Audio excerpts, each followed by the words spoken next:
Over this full-length free video, we will go to a real wedding day behind the scenes and talk about everything from cameras and lenses to editing and delivering the final gallery. Hello and welcome. Who am I? I'm Taylor Jackson. I'm a wedding photographer and I've been a wedding photographer for 20 years now. Although my friend Sam Hurd says to always say 9 years because you sound like you know what you're doing, but you don't sound old yet. In fighting with you, I've been doing this for a long time. I wrote a book in 2007, 2010. I've just written another book. You can find it on Audible if you're interested. And as that title says, I have photographed over 1,000 weddings all around the world.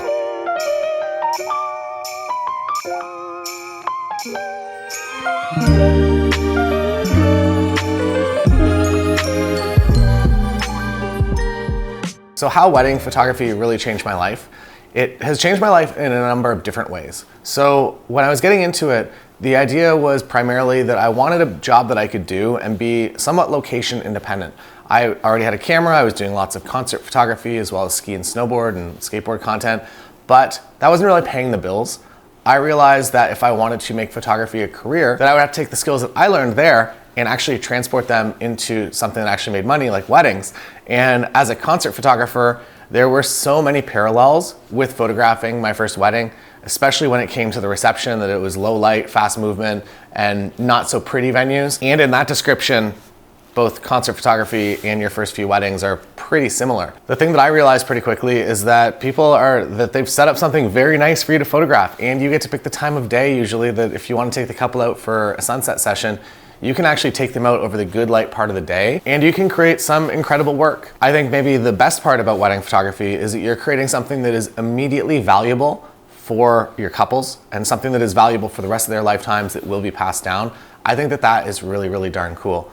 The money side of wedding photography is also pretty good. It's very profit heavy. And I have a lot of friends that are doing over $300,000 in sales. There's a course on the members website about doing hybrid, both photo and video coverage on a wedding day. And that is what has catapulted a lot of these careers from about maybe $100,000 up to something like $300,000. So the money is there. The job is fun 98% of the time. You're still gonna have those days that you're definitely getting the paycheck. Or you just have those days where you're just not loving the overall experience for whatever reason. You will have those days, but I will say that once you start working with your ideal couples, and hopefully your first wedding is going to be with an ideal couple, so you get to see the best of the best. When you start working with them, the job it's the job that I would honestly be doing if I won the lottery. That if I didn't have to work for money, that I would be doing wedding photography for fun. And I know that might sound a little crazy, but it is actually what I feel, that I really truly enjoy doing this. I get to hang out with my friends, my second photographers, and I have to hire them to hang out with me, so I pay them money. And I'm sure that they enjoy that. And then also, when you become a preferred vendor at venues that you work at often,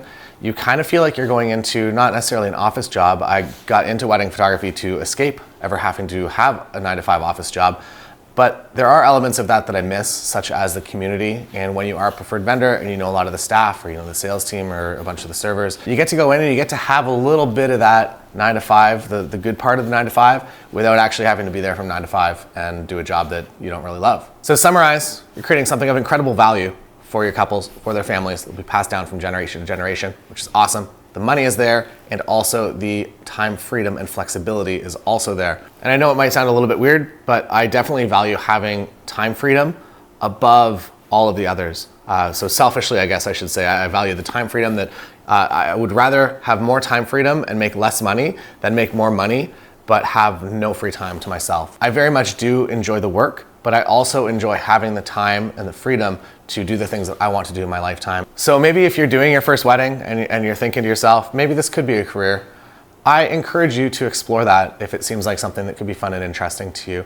It's definitely something that has changed my life completely. And without wedding photography, I don't know what I would be doing, to be honest, but I suspect what I would be doing would make me overall a little less happy, or at least that's how it felt when I was actually working those 9-to-5 jobs. Let's talk about gear next.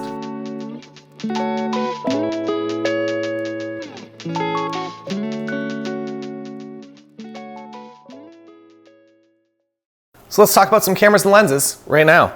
The lenses that I use have maintained pretty consistent from my actual first days, my first weddings, up until this year. I am typically on prime lenses and typically on 2 camera bodies as well. I think that it is critically important to have backups. So if you just have one camera right now, figure out a way to get a second camera, whether that is to borrow one or to actually rent one. Because if your main camera does go down and wedding days are long days, it is important to be able to finish the day with something that is not your phone. When it comes to camera bodies, the good news is that camera bodies have been very, very good since 2015, 2016, 2017. So even if you're shooting an older digital SLR, it will still be able to take great pictures for you. Most of my favorite images of all time were shot on cameras of that age, and I had no problems whatsoever with them.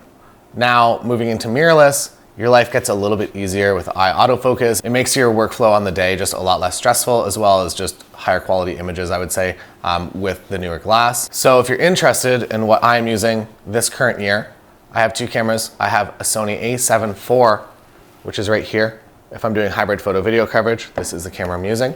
And then I also have a Sony a7R Mark V, which is maybe a little overkill for weddings. You don't really need the high megapixels. So if you have a camera that's somewhere between, I would say maybe 20 to 30 megapixels, that is more than good enough. You don't have to spend the money to get more megapixels for wedding photography. I find that most of my wedding photography, I am very rarely cropping. I'll do some straightening, but I'm very rarely cropping a new image from the image that I'm taking. I'm always just getting the shot as close as I can in camera. So I don't need a camera with additional megapixels. And we're also gonna be talking about camera setup in a few minutes. So a7 IV is kind of my main camera on the Canon side of things. An R6 Mark II would be a very, very nice to have. And if you're interested in my current recommendations, maybe drop a comment and I will let you know what I'm using if you're watching this video a little bit after it was released. For lenses, if you are shooting on Sony, this Tamron 35 to 150 f2 to f2.8 is expensive, but it is my favorite lens for wedding photography. It's not a budget lens, but if you can rent one of these for the day, they're very, very nice to have because they kind of do everything for the entire day.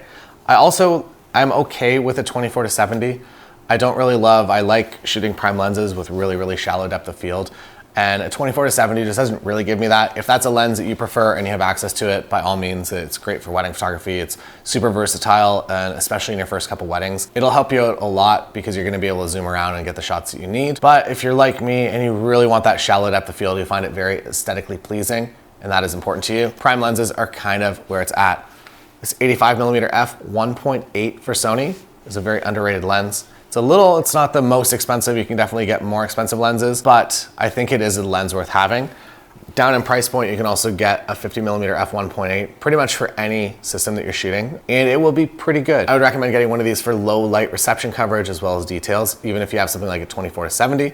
As I spoke about before, backup's a backup, so if you only have one lens, you gotta have a second lens when you go to the wedding day. So a 50 or an 85 is usually my main lens. And in my bag, I will also have a wide angle lens. So either a 35 or something like this Tamron 20mm f2.8 is also an incredible deal. Now, these are the things that I use. This doesn't have to be exactly what you use. There are no official rules to wedding photography. Aesthetically, I just really like the look of that shallow depth of field, and something like this 85 f1.8 does that for me. Or for ceremonies, the much more expensive and much more heavy 35 to 150 Tamron is an incredible tool to have. So those are some very useful lenses and cameras for your first wedding.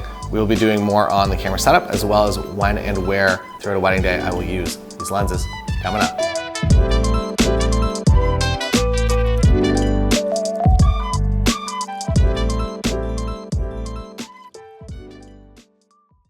Renting versus buying. So I rented lenses for a very, very long time. They were too expensive for me to buy. I wasn't really making a whole lot of money in wedding photography. So I would rent a lens like the 70-200 f2.8 because I knew that I wanted it.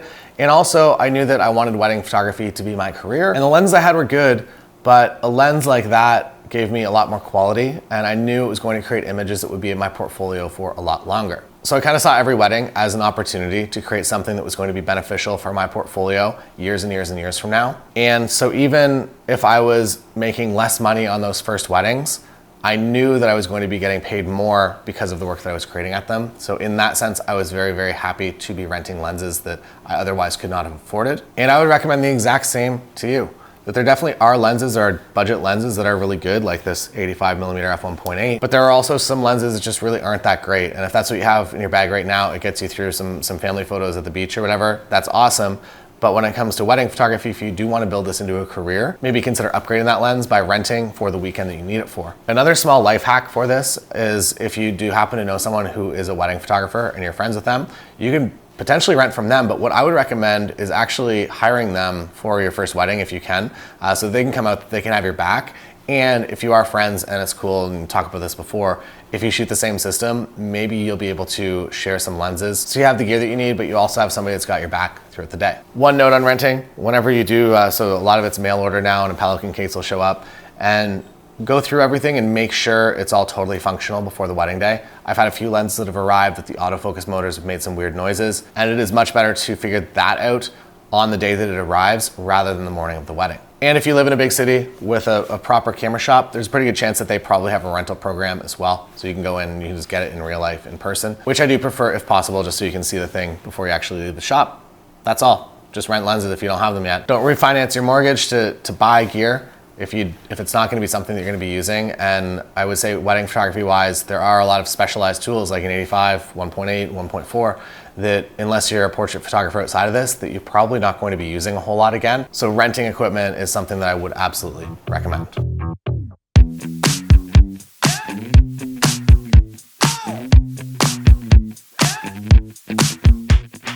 So on a wedding day, you need a flash. You need two flashes, as I mentioned before, backups in case something goes down. Fortunately, with newer cameras, the high ISO performance, so when you get into that low light, is actually pretty good. And you can surprisingly get away with not using a flash a lot of the time. To not bring a flash though, and to not be able to override bad lighting situations if you find yourself in them, is a problem for a wedding photographer. On the members website, I have a course called Off-Camera Flash for Wedding Photographers, and it goes through kind of my process for lighting scenes. I do my best to hide the flash, so I'm not using, there is a time and a place to do it. I'm usually not using just direct flash on someone. I'm usually bouncing it somewhere and creating a natural light source. There is a lot to talk about with that. So members website, if you're interested in that. For what I actually use, Lindsay has stolen my flashes. We have a studio. She has my flashes at the studio. I have two. They're Godox V1s, also called Flashpoint. It's on the screen here. They're kind of the same brand. They just call themselves different things in different markets. I don't necessarily need the power of a flash like that. And really any of the lower, more entry-level products are fine. And the nice thing with flashes is that they just kind of produce light, that the tech doesn't really change a whole lot, that sometimes they're circles, sometimes they're not. Sometimes they have this fancy little bounce card in the back here. Put some light forward as well as up, but you absolutely do not need a $1,000 flash. That any of these will get you by, and we're gonna talk more in a future video about how I actually use flash on my camera as well as a little bit off my camera, but if you wanna go more in depth, it is over on the members website. Next up, we're gonna be talking about the accessories that I bring on a wedding day.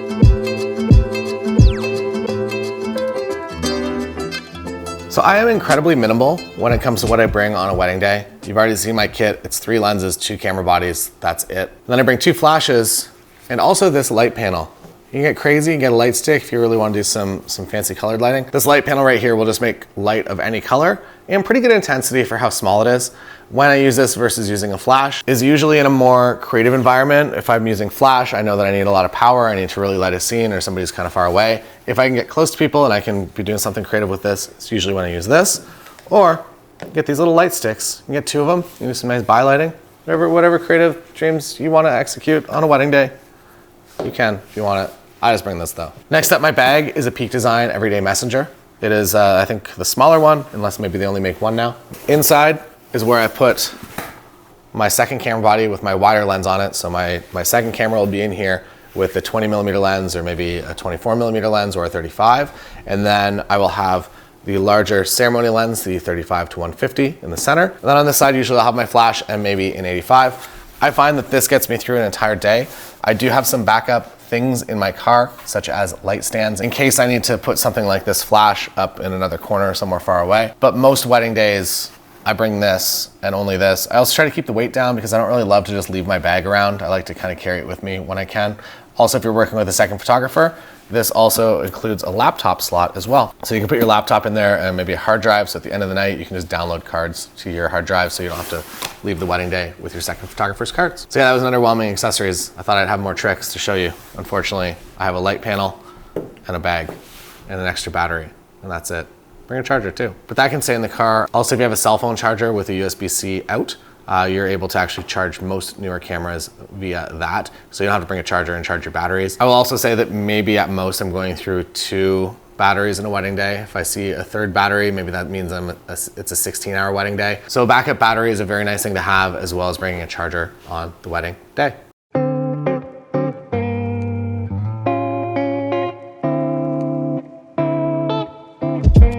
Camera setup. So we're all gonna have different cameras, so I'm not gonna walk you through the exact menu system of this specific camera. I'm going to talk to you about the things that I change on any camera. Number one, I am always shooting in RAW plus JPEG. So plus JPEG is kind of my backup process. So when I get home from the wedding day, I just drag all of the JPEGs to offsite backup. So at least I have some backup within an hour of getting home from the wedding day. The RAW is what I will edit everything from. Now, where RAW comes into play is that it allows you to have access to data that you don't see. So if you overexpose something or you underexpose something, you have a lot more leverage in there in order to get an image and to rescue that image. And as wedding photographers, we find ourselves basically shooting contrasting color palettes every day. So there's usually a white dress and a black suit, or maybe a white suit and black suit or whatever. There's a lot of contrast between outfits usually on the wedding day. And if you're using any sort of automatic settings, sometimes that might trip your camera up. So number one, RAW. Number two, if your camera has 2 card slots, which I do recommend as a main camera for wedding photography, make sure you're shooting the RAW images to both of those cards so you have redundancy and backup in your camera. When it comes to autofocus settings, this will again depend on your camera. I am usually shooting autofocus continuous, and I'm actually using on mirrorless, I'm using all of the points. So you may see online that some people prefer to have a little tracking box and then you just basically put the box over the person you want to track. I find that I am much happier just allowing the camera to make its own decisions, knowing that I can quickly either tap the back screen to override, or the other method is kind of a focus and recompose, so I can focus on the thing that I want to be focused on and half press and come back into the scene, and the focus will remain on that person that I focused on. I have face and eye detect always enabled on my cameras, although I do have a button on the back here if I need to disable it.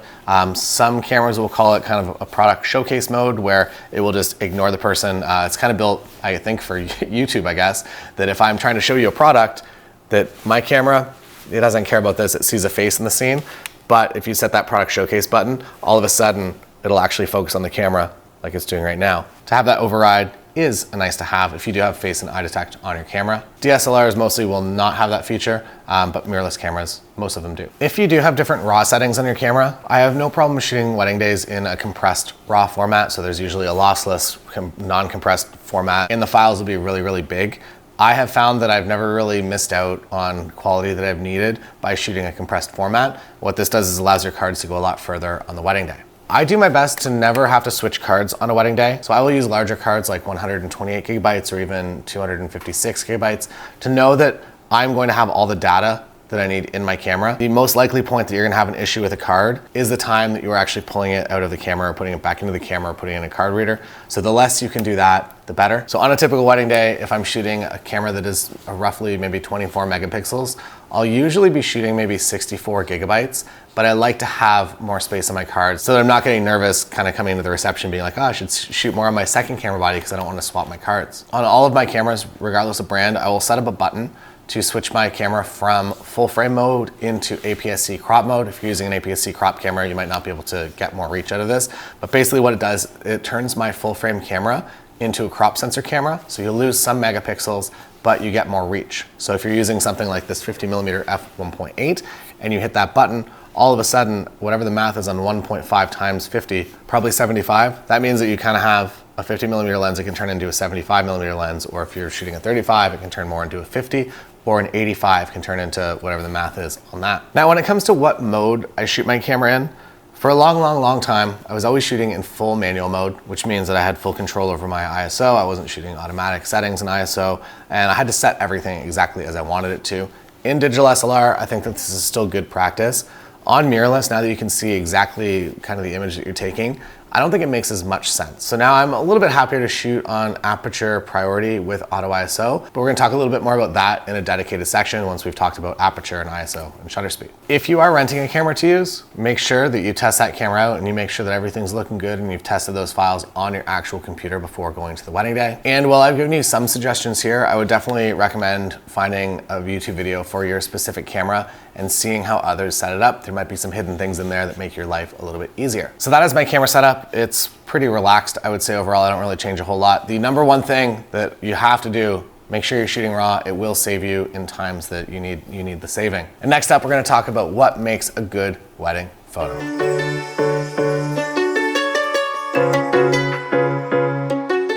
Let's talk about building your own style. So how do you find your style? I believe that you can actually build your own style with intention. I don't believe that style is something that's just gonna magically find you in the evening time, that you're gonna be having dinner and all of a sudden you're gonna be like, this is what I need to do. I don't think that it's like that. If it was for you, amazing.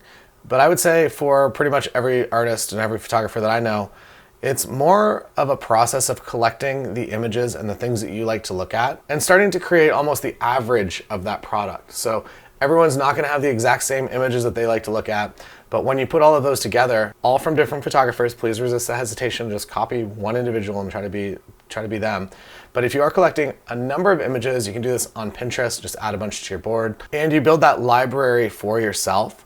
As soon as you start creating a little bit of work that's kind of that average, so maybe you're taking bits and pieces from here and there, maybe you take a little bit from Gabe where you really like kind of the dark and moody, but then also you really like how Jose Villa has those real nice film tones and nice greens.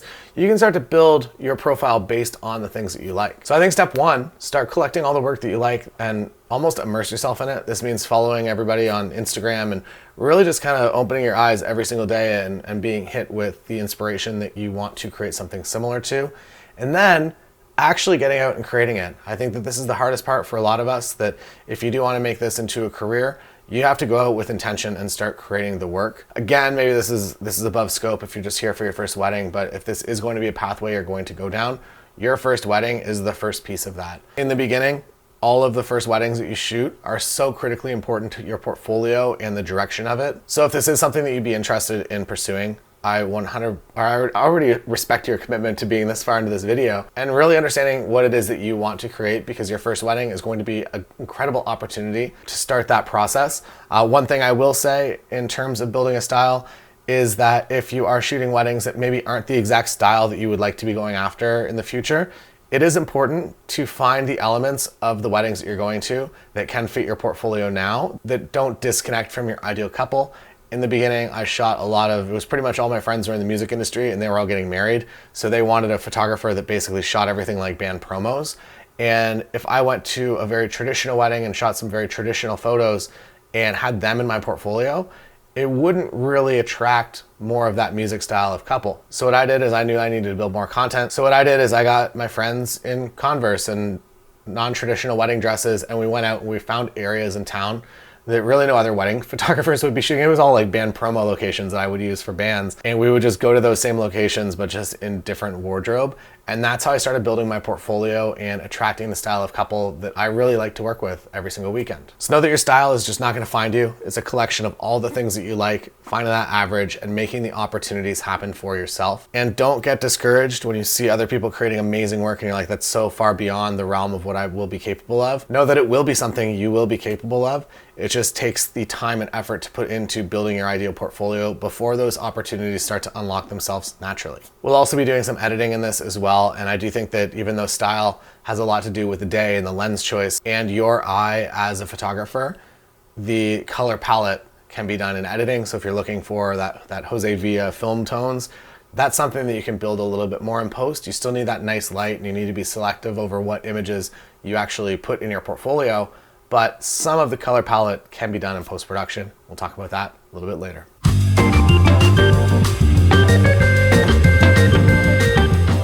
Finding good natural light. So I'm gonna talk a lot more about this once we're actually on camera at the wedding day. But for me as a photographer, what really makes an image is good lighting that people look good and feel good in. If it's bad lighting, if it's direct sun, people, even if it's an incredible composition and the photo's amazing, they're not gonna like that image as much as they should. So I am very conscious to first create images that people feel great about themselves in, and then second, kind of everything else. Natural lighting is the way that I light pretty much all of my images throughout the wedding day. And even if you're in a lighting environment that seems like it's not good, there's usually a way to use that light in a way that your couple will be happy with themselves, or that the subject of the image is going to be happy with themselves. Throughout the wedding days, you're going to see that I really kind of find good light and I stay there. So if there's, for instance, we're doing candids and it's cocktail hour, if they're out in the bright sun and the sun is directly above them and everybody's got dark shadows under their eyes, I'm not gonna hang out there. I'm gonna hang out under the awning where maybe people are getting drinks at the bar, and I'm gonna spend more time there in good light rather than photographing the bad light. When it comes to the couple session, you are much more in control of that. You can bring them where you want them to go.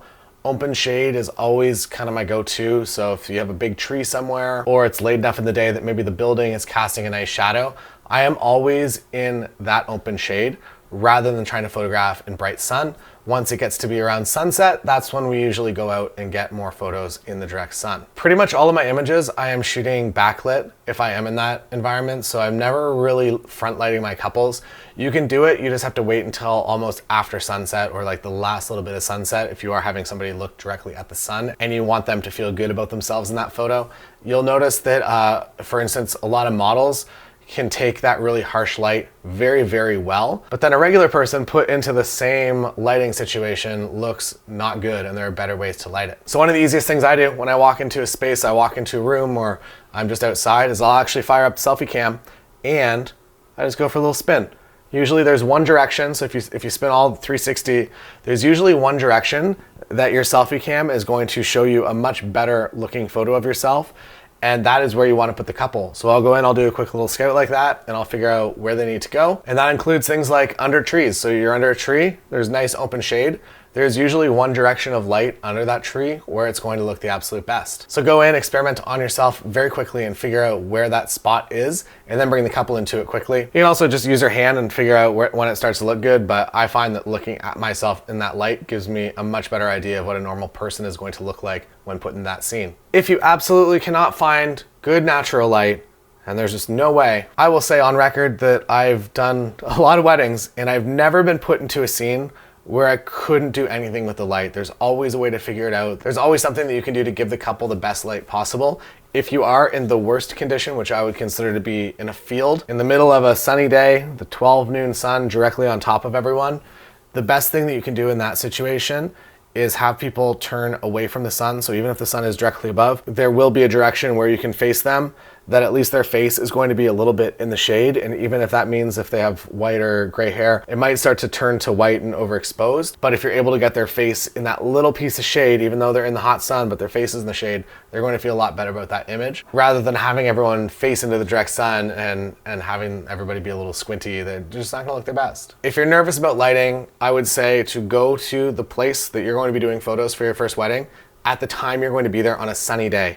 Sunny day is usually worst case scenario. If it's cloudy, everything is nice, everything is shade. You can basically point your camera in any direction. But if it's sunny, that's when it's going to be a little bit more challenging. So go out by yourself or maybe bring somebody to do a few test photos with if you are really, really nervous about it. But I would say even if you can get to the photo location 10 minutes early on the day and see exactly what the weather is doing, and you're not going to spend all this time worrying about things that might not even be. So if you're worrying for 2 weeks leading up to the wedding, it's going to be sunny and you have nowhere to do photos and it ends up being cloudy on the day, you just spend all those hours worrying for no reason. So don't stress too hard and do the best you can in the scene with the couple, knowing that the better you can make them look, regardless of the background. I will always choose good light on the couple over the background. And sometimes this is a bit of a difficult conversation if a couple's like, well, we really want this beautiful church in the background.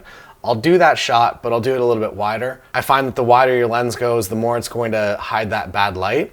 But for the actual close-ups of my couple, we will be facing a different direction and one that is giving them the best light possible on their face.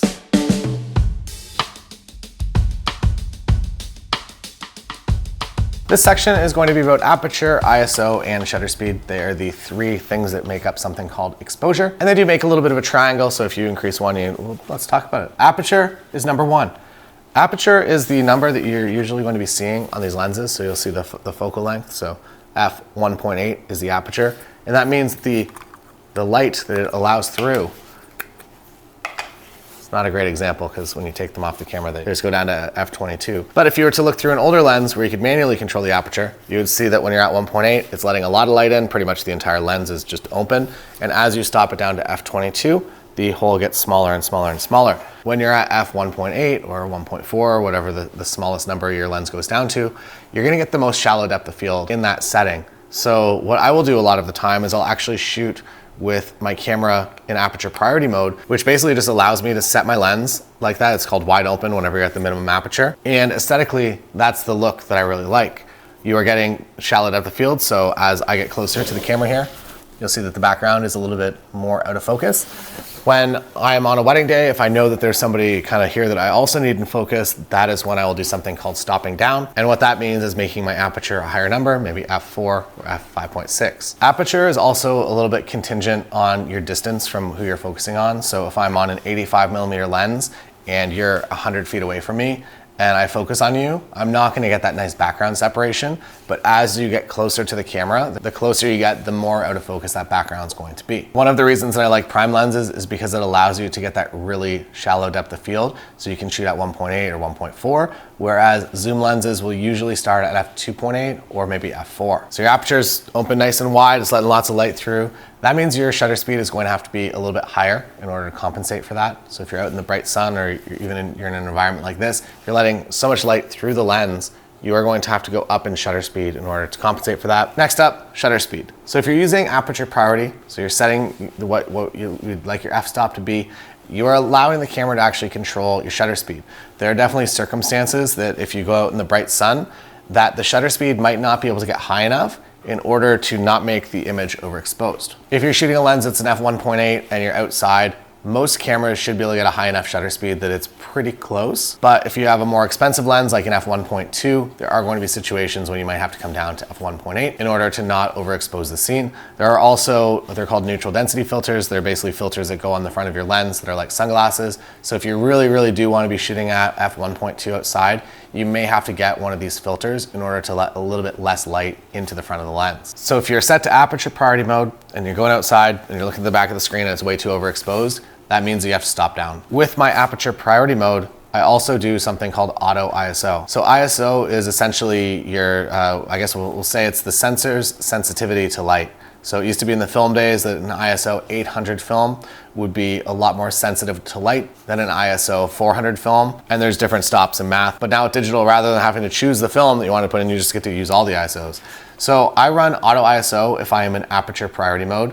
And what that means is it's going to give me the best combination. You don't got to learn the exposure triangle, but it's usually going to give me the best setup for that scene. So if things get a little bit dark, your ISO is going to come up a little bit on your camera in order to not get too slow of shutter speed. So high shutter speed, that's fine, you're freezing the motion.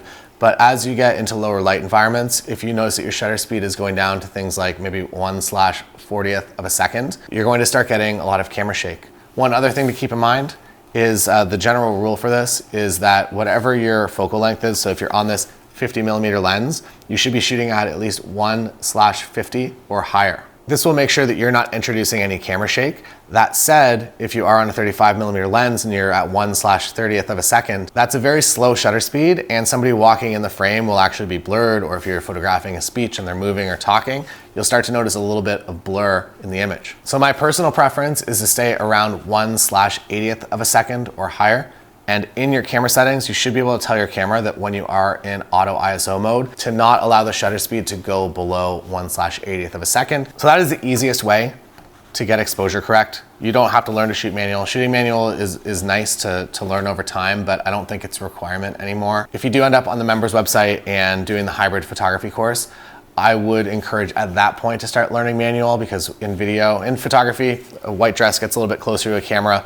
Your photo is going to basically compensate for that, and it's no big deal. There's a bunch of still images, it's fine. They'll all be cohesive and nice in post-production. But if you're shooting aperture priority in video and something that either a black suit or a white suit get really close to the camera, your aperture priority is going to compensate for that. And in video, those exposure changes in a video don't look so good. So if you are interested in eventually doing video, maybe begin the process to shoot manual. But if you're just doing photography, I think aperture priority is more than good enough.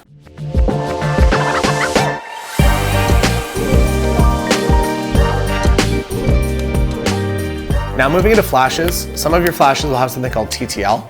And in terms of settings, if your camera and your flash all working together, TTL is basically just measuring what's coming through the lens, TTL is through the lens, and adjusting your flash power appropriately.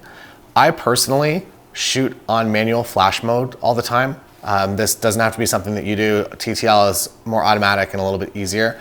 What I like to do is shoot on manual and just have full control over it. This allows me to do what I like to do with flash, just kind of hide it in the scene rather than have it overpower everything. If you're shooting aperture priority and you're letting the camera make a lot of decisions and also flash decisions, the images will come out properly exposed, but they just might look a little bit too flash heavy. Again, this is personal preference. I like to shoot on manual, so I'll just be cycling on the back here. There's a little wheel, and you're able to set your flash power up and down. It becomes pretty natural. You know that if you walk into a scene, there's a high ceiling, maybe your flash power goes up a little bit. And then if you come into somewhere with a bit of a lower ceiling, you'll know that you have to go down in power a little bit. I'm always bouncing my flash. We'll talk about this more throughout the course. But unless it's the exact look that I'm going for, I'm not shooting it like this at you. I'm going to be bouncing it somewhere up here. So if the light is coming from here, it looks like a more natural way to light a scene rather than just lighting it direct. There is definitely a time and a place for both, but I would say overall, if I had to put it in percentages, 80 to 90% of my day is pointing my flash off a white ceiling or maybe finding a wall that I can bounce it off of. Again, more of that in the off-camera flash for wedding photographers course over on the members website.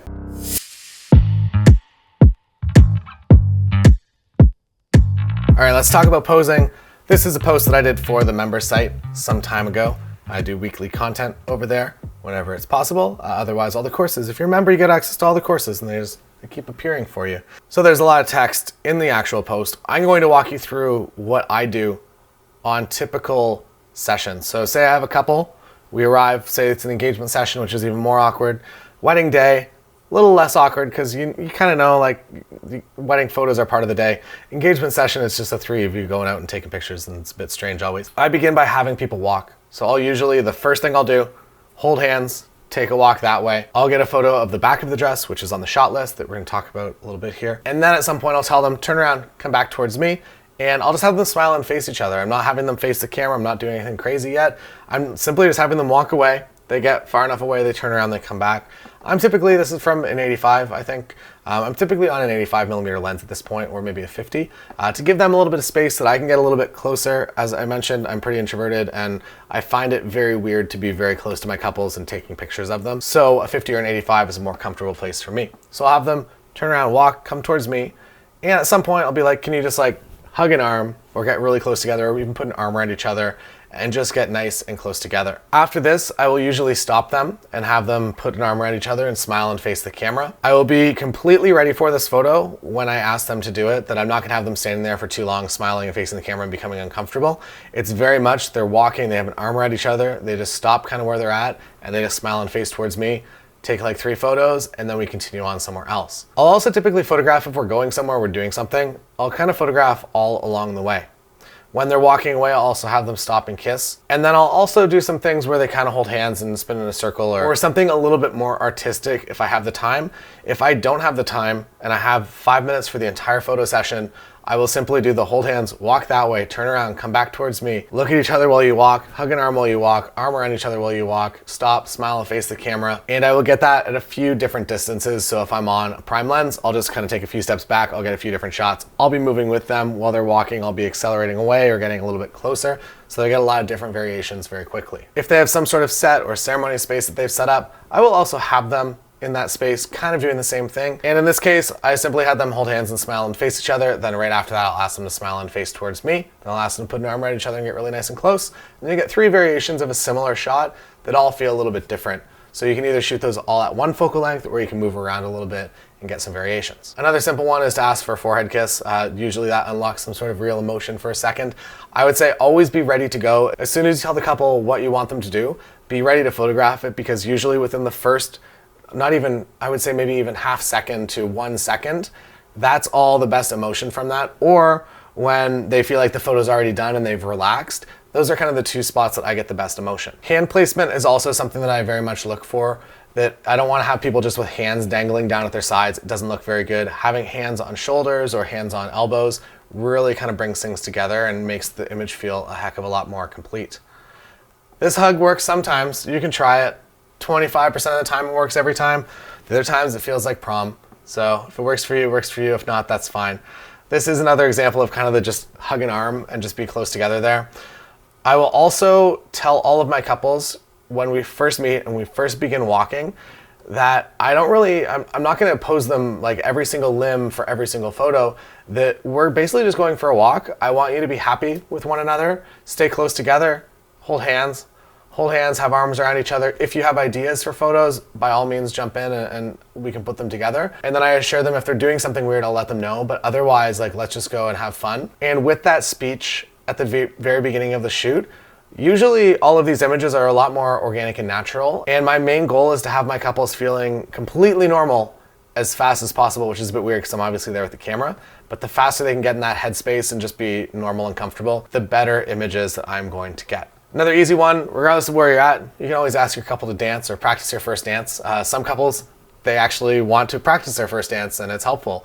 Other times it just unlocks some nice emotion. And it kind of works regardless of how the thing goes. If one of the partners doesn't like to dance and the other one does, that's a funny shot. If they both like to dance, that's great. If they both feel very uncomfortable with that direction, it's very visible that they're not the people that are gonna dance for you, you can lay into that awkwardness and you can just have them just hold a hand and just stand kind of American Gothic style, just like not even smiling, just facing the camera. And you can get a shot that definitely maybe wasn't what you were after, but definitely fits the vibe of the couple a lot more. I will also say a weird thing with my posing is that I've found that the less times I change lenses or cameras, the better. So I will typically, at least for a photo session, I won't change lenses. I'll either have a 50 or an 85 on my camera and I will not change that. Maybe I'll use 2 cameras, I'll do a few different shots, but I do my best to keep things moving and to not focus too hard on what I'm doing back here, or changing lenses and kind of slowing down the pace of the shoot. This also means that I am not setting up any lighting for the most part. I'm pretty much natural light when we're outside. There's nothing wrong with setting up lights, but it definitely slows down the process. And if your couple is uncomfortable a little bit to begin with, it's very difficult to also do off-camera lighting with them and to have them be natural in themselves if you're taking a couple minutes to set up each shot and leaving them in a pose. So pull the bits and pieces from this that seem like they would make sense to you.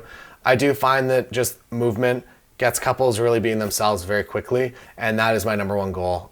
Coach them in the beginning, tell them that, hey, we're going out taking some photos, be smiley, be happy with each other, hold hands, push each other around if you want to push each other around, and that you'll tell them if they're doing anything weird. But otherwise, you're not going to step in, you're not going to pose them like a school photo with their like knee up on a bench and smiling and chin up and over. You're not going to do that type of stuff because it's just not natural, it's just not comfortable for anyone, myself included as the photographer. I don't want to be doing that to other adults. It makes the images feel a little bit more unnatural, a little bit more stiff, and if you can break that, that's how I get images I like personally.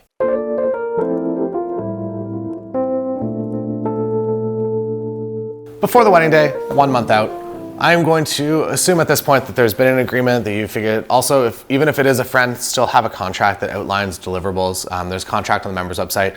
I would say critically important, especially if it is a friendship. I really want to make sure that with my clients, I'm on the same page in terms of deliverables, and I think it's even more important if it's a friend. I don't want to see friendships get a little bit weird because they thought that you were also doing full rolling video coverage of the ceremony and you weren't. So having that all in the contract is, I would say, a very important thing. I will also assume that maybe you've, whether they're a friend or not, maybe you've accepted a little bit of money for this deal. And my personal preference is to do 50% of that payment up front and 50% of it 2 weeks before the wedding. So now that we're sitting in this kind of 1 month before the wedding period, I like to give them a reminder that, hey, by the way, final payment is due on this specific date. But I also want to get in touch to essentially kind of walk through the day with them. That some people might have a final schedule-ish of the day, and that's usually what I ask for. It's like, it doesn't matter kind of where it's at, I just like to have an idea of the day so I can kind of mentally walk through everything. I'm mostly just looking for any red flags that might exist, that if they just don't have time for family photos, that's something that I need to kind of let them know about now before they actually finalize the schedule. In terms of what I need, and we'll actually go through the wedding day and talk a little bit more about this, but in terms of what I actually need on a wedding day, I would say if it's your first wedding, if you have 45 minutes with the couple, you're going to get a lot of really great images with that. If you have maybe a half hour additional with that with the wedding party, also great. And then for family photos, I do this in a bit of a different way, I guess. So I actually ask the couple for a list of the family photos that they want. And I think that this is really important, especially if it's your first wedding, because it really streamlines the process that I have discovered, especially when I am less than confident in my early days. I'm introverted and shy, and it's very difficult for me to control an audience and like yell at people to get them into a space. So having that list really helped me out. I would ask for the list to be given to myself as well as somebody else that knows who all of the people are. So I would usually rely on them to actually yell out names so I could just focus on taking the pictures. And that makes that part of the day go as fast as it can possibly go. One thing that happened to me a lot, especially in my younger years before I was the same age as my couples, when you're like 5 years younger than your couples, I found it even more challenging. But someone would kind of come in and start directing the family session. So if you didn't have a list, they would come in and they'd be like, oh, we should do this photo. And they would start putting groups together that maybe the couple, that wasn't a priority, that the priority is their immediate family, and then they want to get to cocktail hour and they'll do the rest over the reception. If someone steps in and all of a sudden starts directing this, it's very difficult for them to just be like, hey, Aunt Rose, stop this madness. Let's get the photos of the parents and let's get out of here. So if you can kind of diffuse that situation before it happens, I would highly recommend it. So ask your couples for a photo list. For my actual photography list of the day, as well as kind of the usual combinations that I get, there's a PDF of that as well. You can modify it or you can just print it out as is to bring to the wedding. So 1 month before the wedding, I'm getting in touch just to remind them that, hey, keep me in the loop of things. Remind them of that final payment that's upcoming. If you are, I would almost 100% recommend getting the final payment before the wedding day. Some couples in the early days of my business had some pushback. They're like, we'd rather just pay you on the wedding day. And I agreed to it, and it's just always an awkward way to leave. If you do have to accept payment on the wedding day, make sure that it's taken care of early in the day, that there's a check or there's cash in an envelope for you when you arrive. Because I found some of the most awkward experiences in my career when I'm leaving and being like, by the way, can you pay me now? And they're in party mode, they want to have fun, and I hate for that to be the last point of contact in real life, or following up after the wedding to ask them for money before I release the images. It's just a really not great situation to be in. So if you can say that it's your policy to get paid up front, or if it's a friend that you're doing the wedding for, say that you're using all the money to rent lenses so you can have the best of the best gear for their wedding, they'll be hopefully a little bit more understanding. But moving forward, if you do decide to make this a business, I would say make sure that you get your payments up front, because it does get awkward to chase people down after the wedding or on the wedding day when they're like opening envelopes in front of you. Just not a great experience. So get paid up front if you can. Members also have access to all my email templates as well. So if you're interested in seeing exactly how I communicate, you can do that. So 1 month out from the wedding, typically that email will be responded to with a, hey, thanks for getting in touch. We're working on the schedule, we'll let you know. And then usually 2 weeks before the wedding, I will get in touch again to make sure that the final payment's going to be sent through, or if you are doing something automated and they just get invoiced, then hopefully all of that has already worked out for you. Moving into the 2-week window is usually when I'll get a mostly final schedule. I don't need a final schedule of what every single element that's happening on the wedding day. I don't need to know when the florist is arriving and when the DJ is there to set up. I pretty much just need kind of a high level overview of the wedding day. This includes locations that I have to be at, including getting ready locations. I double, triple, quadruple verify that. And I also ask for cell phone numbers of people that will be at both of those locations in case I need to find them. Moving forward from that, I will be looking for a ceremony location and address, and also the time. I will go into Google Maps and make sure all the math works out in terms of travel and in terms of the time that I'll need for getting ready. If I have, I would say maybe an hour and a half of getting ready coverage, I am more than happy. And then I do my best to get to the ceremony maybe 45 minutes before the ceremony is scheduled to happen, so that I can actually get into the space and also start to get candidates as guests begin to arrive. Next up, if we are going somewhere off-site for photos, I do my best to kind of maybe not push if it's something that your couple wants to do, great, go do it.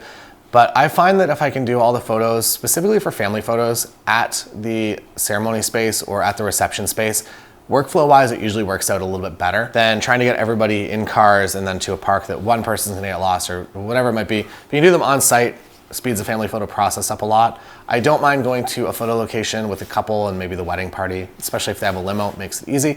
Depending on logistics of the day, you can either hop in the limo with them or you can drive yourself. If you're in a downtown core, it's usually easier to go with a couple, so you don't have to park and figure all that out. And then you're just there and ready to go. Sometimes this means you have to Uber back to your car at the end of the night, which is a bit of a bummer, but sometimes that's just kind of how it works out. So when I see that there's an offsite location, I want to verify that they have a permit for that, if they need a permit for it.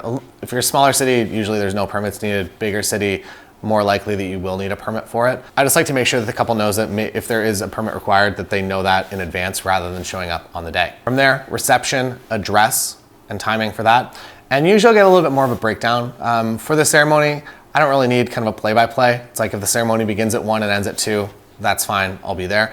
For the reception, I like to have a little bit more detail in terms of when the couple is going to be introduced into the reception. Again, I want to get there maybe 40 minutes before, 45 minutes before if I can, to make sure that I get reception details as well as people as they start to arrive.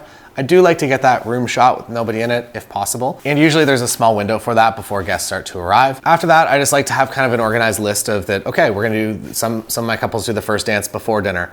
I like to know that if they're being introed, they're coming in and they're going to go right into their first dance and maybe the DJ is going to change the lighting. I want to know about that so I can kind of figure out what that looks like for myself and my camera prior to it actually happening in real life. For me personally, I guess this is different if it's a friend that you're photographing your first wedding for, but if it is not a friend and it's just a stranger, I don't love to sit at tables with other guests. I will do it, it's fine. I think this also comes to my introverted brain that I find it very difficult to communicate with people all day. And then my recharge time is kind of when I get to sit down for dinner. I'm not setting up any shots, and then all of a sudden I have to have conversations. It's always the same conversation with a bunch of different people. Very lovely people, amazing that they're interested in what I do, but I need kind of that recharge time for me personally. So I'll usually kind of lead the conversation in the meeting, the first meeting. It feels a little manipulative, but I basically just say like that we're happiest, if it's myself in a second, to just have a small vendor table off in a corner somewhere. And most of my couples, once they hear that, they're like, oh, okay. And they now picture that as their wedding day. Rather than if you leave it up to them, they're gonna fit you in the floor plan somewhere and you're gonna be sitting. Sometimes you sit with some cool people. Sometimes you end up at the kids' table. So that's why I like to kind of put that image of small vendor table in their mind early on. And I do my best to keep that vendor table inside or at least within audible range of the room. So if we're outside, I want to be able to kind of hear if somebody gets on the mic for a speech. I'll have the organized list of like, okay, there's going to be 2 speeches here in that final document. But on the wedding day, sometimes things just don't go as planned, or if they have a coordinator, sometimes they don't come out and tell you if you're in a far room. So do your best to sit at least within a decent range of the room so you can get in there if anything is happening. Then next, after all the events have happened, I want to make sure that there is an end time for photography listed there. So that, again, make sure that you're on the same page of this, that if you said, hey, I'll be there for 10 hours, make sure that they know that at 10 p.m. or 11 p.m. that you're leaving. Sometimes there's going to be a surprise kind of sparkler send-off and they won't have thought of the fact that you're leaving before that. So sometimes you can push that ahead and they can do a little sparkler thing at like 10:30 or 11 as you're kind of on your way out. If you're there if it's a friend and you're there to the end of the night, maybe this isn't a problem at all, but in my experience, a lot of the time, the sparklers are maybe an hour after I leave. And it's pretty easy for most of my couples to kind of bump that up to make sure that they get the photo if it is something that they want a photo of. In the 2-week leading up email, I will also just go over the contract and the deliverables and be like, again, I'm there for 10 hours, gonna deliver everything. If you're doing hybrid photo video coverage, your highlight film, you're gonna be doing 3-minute highlight or something like that. Make sure that you have everything in a document or in an email where they can, again, double, triple, quadruple confirm that so that you can be on the exact same page going into the wedding day and there's no unknowns. If you are offering them some preview images or something a few days after the wedding, also put that in writing in that email as well. And maybe also consider putting in your final delivery date. So if it's gonna be 4 weeks from the wedding that you're gonna deliver the final gallery, just say, within 3 days of the wedding, you're gonna have 20 images and the rest will be in 4 weeks, all delivered digitally to your email. So that kind of wraps up that 2-week period. About maybe 2 or 3 days before the wedding, I'll send another email just to be like, hey, just checking in, make sure nothing's changed. Here's my cell number in case you need it. And also if they are checking into a hotel, if you can remind them like, hey, whenever you guys check in, can you just send me an email with the room number so I don't have to go to reception and have them call up that I can just go to your room. Most couples will say absolutely no problem, and then they'll forget to do that, which is fine. And then go and have a lovely day. You've done all the proper lead up work to this to basically set yourself up for the most amount of success possible. And everyone's on the same page, life is good, and you can now create your images within the best environment possible.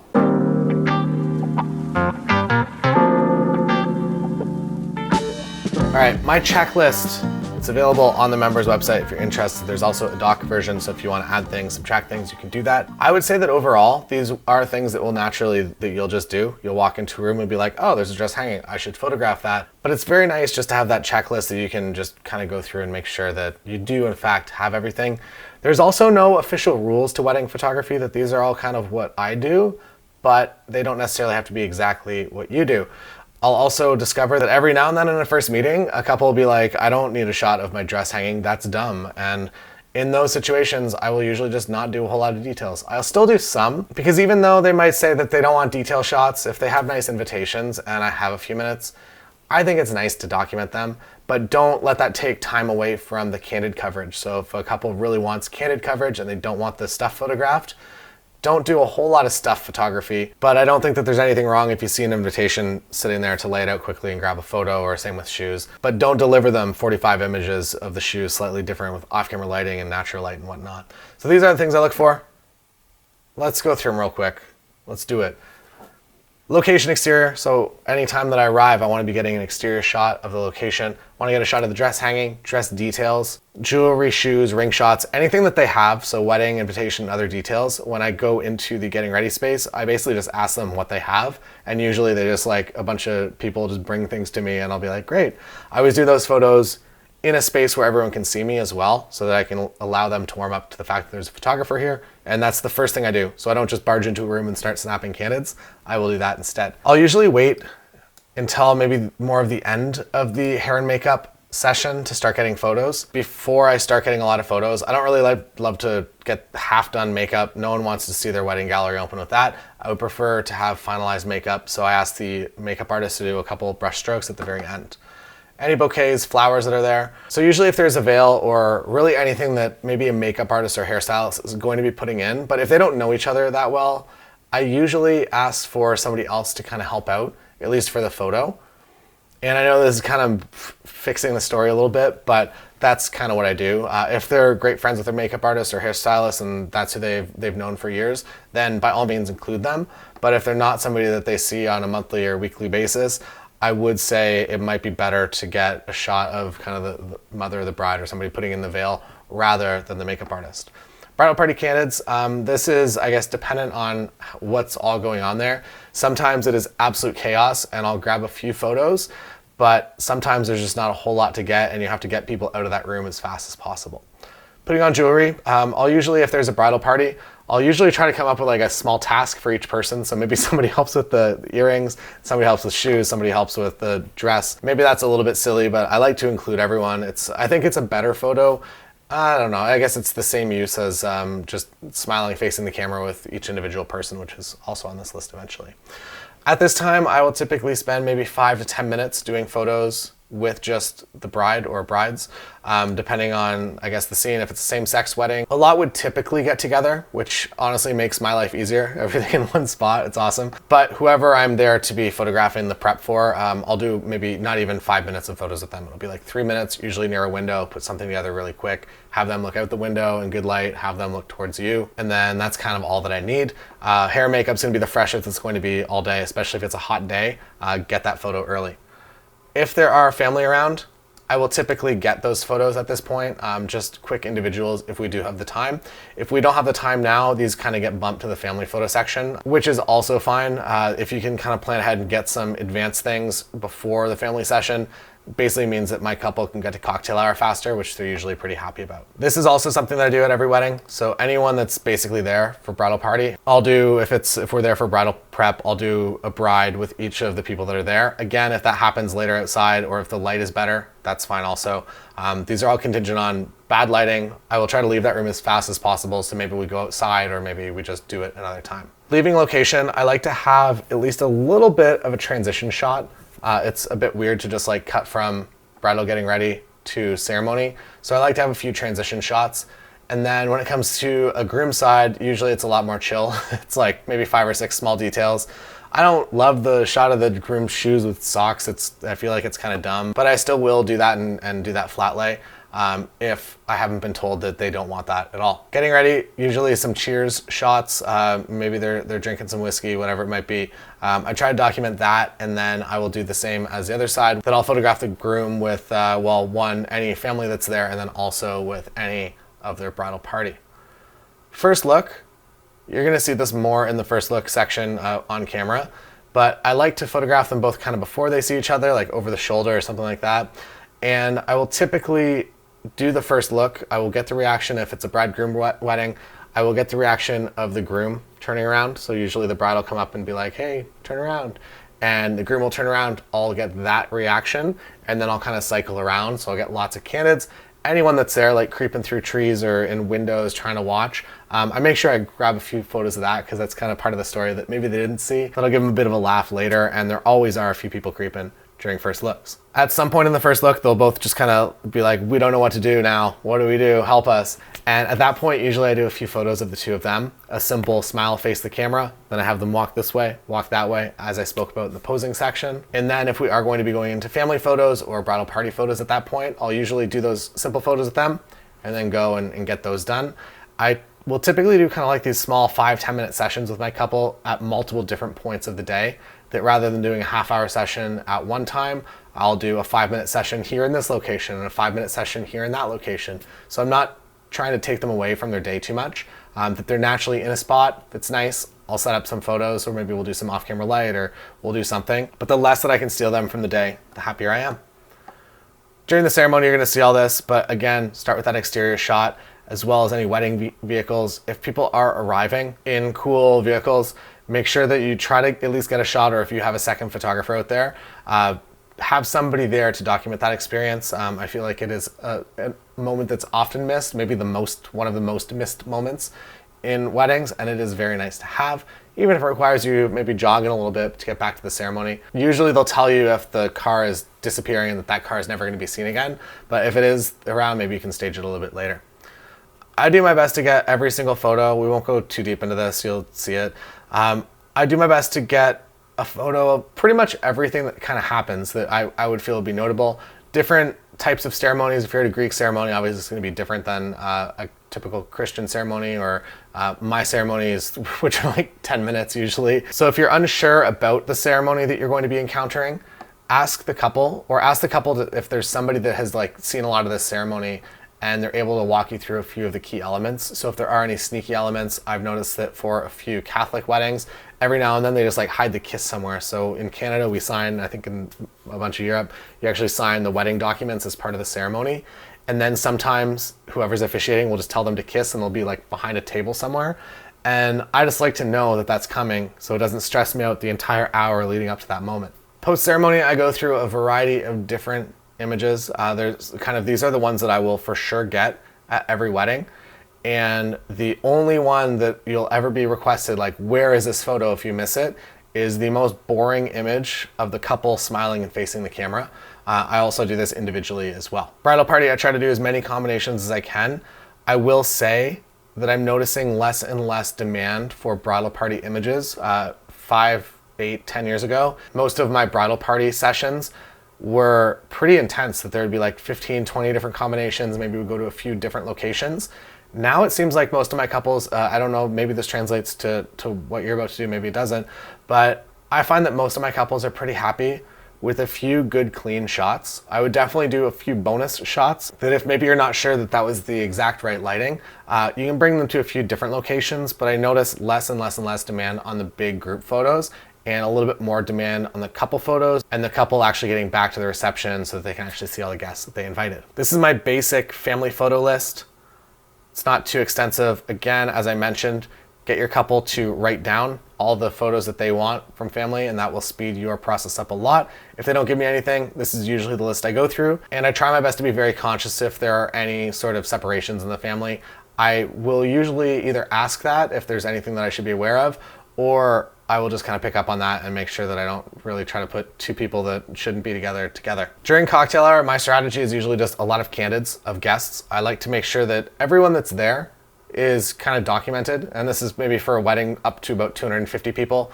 Above 250 people, if it's just myself and a second, I'm okay with the fact that maybe not every single person's gonna have a photo, but smaller weddings, I do my best to make sure that happens, as well as kind of wide shots during the ceremony. That's my personal goal, I guess. And then also, if you're comfortable with it, small group photos, so like you can go up and if people look like they're friends and they're having a good time during cocktails, you can ask them to smile and take a picture, or you can go around with the couple, and if they see the couple's off with somebody having a nice time, you can just walk over there and be like, hey, can I take a picture? And I think that those are pretty valuable images. And then also it puts that, at least at cocktail hour, puts it in their head that like, okay, we should maybe like figure out what images we want so that we get them done over the reception, and we're not trying to do all these at 11 o'clock at night when our photographer's on their way out the door. Wedding reception, actually the same as the ceremony, that I try to do an empty reception room or ceremony room if possible, and everything that the couple brought in. So if they brought in anything, I'll make sure it's documented.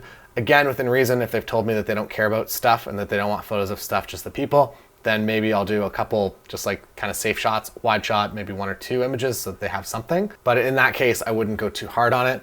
And then just photographing everything that happens. For the first dance, I like to know when that is. It helps me set up my lighting. So I will either use an off-camera light, or I will use an on-camera light, or if what's happening more common for me is that a couple will walk in, they'll be introduced into the room, and they'll walk into the room, into their first dance, and it's usually still daylight, and I can shoot ambient, which is really, really nice. And then at some point, the sun will set, and talk with the venue and figure out when you can bore the couple for maybe 15, 20 minutes. Just to have a quick sunset session. And I've done this in parking lots. You can always find good light. Again, light will always be better than backgrounds for me. And if you have nice lighting that the couple's gonna look great in, you can usually do a lot with maybe some shallow depth of field. You can usually figure it out regardless of how terrible the actual surroundings are. If you have nice surroundings, maybe you're out at a golf course, that's great for you.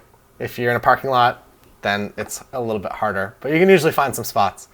And that is my photo day checklist.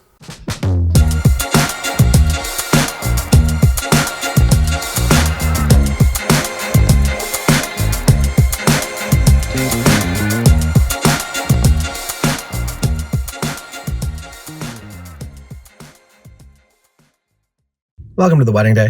I'm your host as always, Taylor Jackson, and today we're on the Sony a7 IV taking wedding pictures. I'm going to begin on the 35mm f1.4 G Master. I like the f1.8 version of this lens, almost equally the same. So if you want to save some money, probably go with 35 1.8. If you want the absolute best and you really want to abuse that shallow depth of field, maybe it makes sense to go for the GM, but I am very happy with both. So no preference in either direction. And after the getting ready section of the day, I will likely be moving into the Tamron 35 to 150, which is my bag back here. It's a Peak Design Everyday Messenger, and it holds everything that I need. My Sony kit is a little bit smaller than my Canon kit because the 35 to 150 is such an incredible lens, and it really replaces my need to have, one, a 70-200, and then also a lot of the other lenses like a 50 and 85. I know I have everything covered. Obviously, bring backup equipment, but overall, I am very, very impressed with that lens. So let's head into the guys getting ready, and then the girls getting ready, and then the ceremony, and then the family photos, and then the reception. It's everything coming up today. What we have here is a sneaky free charging station that does not appear on any maps.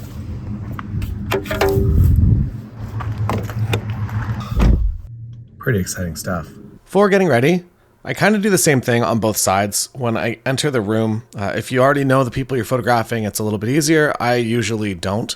So I will just kind of set everything up and start doing some flat lays and start doing a few photos within the view of everyone, so everybody knows that I'm there and they can warm up to the fact that there's going to be a photographer creeping on them for most of the day. Some people are more comfortable with it. Others are, as soon as you enter the room, they're a little bit weird. And I typically will shoot a smaller lens like this in that environment. One, because again, I like the shallow depth of field, but also because it is a little less intimidating. Also, the guys getting ready is like 10 minutes. So for the guys getting ready basics, what I do is I walk into that room with my lens set to wide open, which means if it's an f1.8 lens or an f1.4 lens, I am set to f1.8 or 1.4. I will do my best to find the best light in the room. Some rooms, like the room we were in today, is very, very challenging, and you actually have to go outside in order to get really anything usable. And for the most part, a lot of the coverage is going to be candid, but you will have the ability to kind of move people within the room. So if there's one good corner with a good window light and somebody's getting a boutonniere put on, have them go into that corner with the good light and get the photo there, rather than just photographing it kind of wherever it's happening naturally. If you've used the link to get the free gift that I have for you, you'll have my shot list for this, and that's typically the shots that I go through in the guys getting ready prep. Obviously, there is room for change if there's more people or if families are separated or if both sides of the wedding are getting ready in the same spot. Obviously, things change, but I would say that this is pretty much my go-to standard list for the most part. In terms of scheduling, I will typically have the guys prep scheduled before the girls prep. This is also assuming it's kind of a male-female wedding where they're getting ready at separate locations. It's usually easier to get to the guys first and do all those photos, and then the girl side is usually a little bit more of a process, or there's more to photograph there, and it's also kind of more of the part of the wedding day, and I can easily spend about an hour on the girl side. Guys side, I would say if I have a half an hour, that's usually fine, and depending on the flow of the day, sometimes the guys will actually get ready and then actually take their suits off and just hang out because I'm there a little bit too early. If you have a second photographer with you, amazing, send them to go do this coverage, and then that way you don't have to have them unnecessarily getting ready. If there just isn't time in the schedule, or if the package that my couple has booked doesn't have the time for it, I am pretty happy to do the guys prep at the ceremony location. So I'll get to the ceremony location a few minutes early and I'll do a few photos, some getting ready photos, a few photos with the family, and kind of all the stuff that I would usually do at a getting ready location, but I will actually just do it at the ceremony. Or in a case like this where the getting ready location is a little bit challenging, I might reshoot some of that, especially if I'm doing photo video coverage, which is a thing. If you're on the member site, you can have access to the hybrid course, but I do photo video coverage as well. And I really like to get those clean getting ready shots. So if I am not super happy with what I captured in the getting ready space with the conditions I was given, I will reshoot that once I have access to better light, likely at the ceremony location. And pretty much all I need for that is just kind of a little tie straightening, maybe some cuffs doing the cuff thing, and then a few individual portraits, maybe smiling facing the camera and then maybe looking away. And that's kind of all I need from the getting ready coverage part of the day with the guys. It's pretty chill. All right, just leaving the guys. Worked out pretty well considering there was no natural light in that basement. The fake skylights actually worked out pretty well. Now I'm off to the girls, where I think we're gonna encounter a similar situation where it's an older hotel with smaller windows, and I believe most of the decor is pretty dark, so the flash may have to come out, especially if there's a lot of people in the room, in order to get good light everywhere. Let's go. I don't know. What's the segue? Maybe sign up to the members website, get the weekly content. It's so hot today. One more tip is to make sure you keep everyone in the shade and be very conscious when it is a hot day and the guys are wearing full suits. Just be very aware of that, because if you overheat them, they're not really gonna be your friends, they're not gonna be as compliant, and you're not gonna get the best photos on the day. You're gonna be a bit annoying because you're making them in the hot sun, they're not enjoying the experience of the day. And also, business-wise, you won't really get a whole lot of referrals from them in the future. So my advice is always to act as though it is your wedding day, and whatever you would want to do on your wedding day, do that, and try to limit the things that you would want to do on your wedding day. That's my story for right now.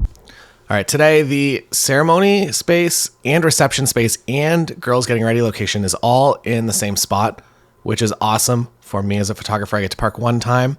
I like having lack of logistics if possible. So this is ideal wedding timeline, one offsite location, and then everything else kind of in one spot. Some of it's over the river, some of it's on this side.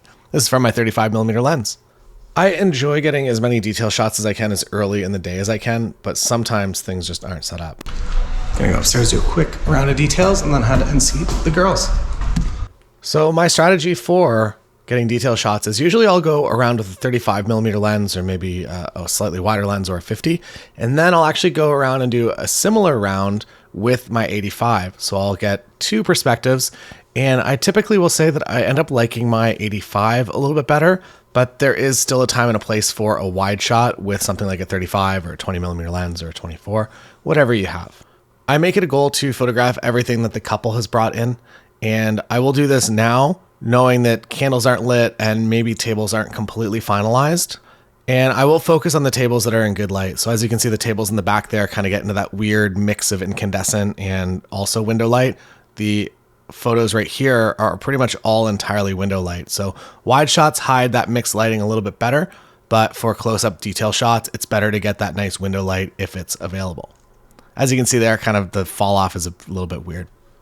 I'm shooting this knowing that I'm going to come back and shoot this if I have the time. Some venues are able to get into the space when they've lit all the candles and everything is 100% ready to go. Some venues you cannot, and cocktail hour happens in here. So these are kind of my safe shots to have just in case that happens in the future. All right, candles weren't lit yet, but I shot a lot of details, and it's basically just coverage in case I come back and everybody's already in there for cocktails and my second, or I can't get in there before cocktails kind of takes over and changes the dynamic of the room. But also the head table's not set up because the ceremony decorations typically go to the head table. So I basically just shot everything except the head table, just for coverage. So heading into getting ready, I know that I have to get a few transition shots, so I get a few venue detail shots. Still on the 35mm lens, haven't switched from that all day yet. And I want at least one or two. And sometimes an image like this will end up being the cover photo for the wedding day gallery, so it's not a photo of the couple kissing or something like that. That was a funny license plate. So for girls prep, I feel a little bit uncomfortable showing the behind the scenes of the actual full getting ready process, since it's kind of a private thing. What I will typically do is I walk into that room, same as I do with the guys, that I will get all the details that I need to get photos of. Sometimes that is the dress hanging. Sometimes my couples will tell me that they do not want that photo, and please do not do that photo and do not include that photo. And in that case, I know that details are maybe a little less of a priority overall for the couple, but if they do not say that, I will photograph those details. When I come into the room, same as I talked about with the guys prep, I try to stay visible to everyone. It's a weird thing that a new person has emerged and now they're taking pictures with a camera. I don't walk into the room and just start snapping candids of everyone, especially if hair and makeup isn't finalized yet.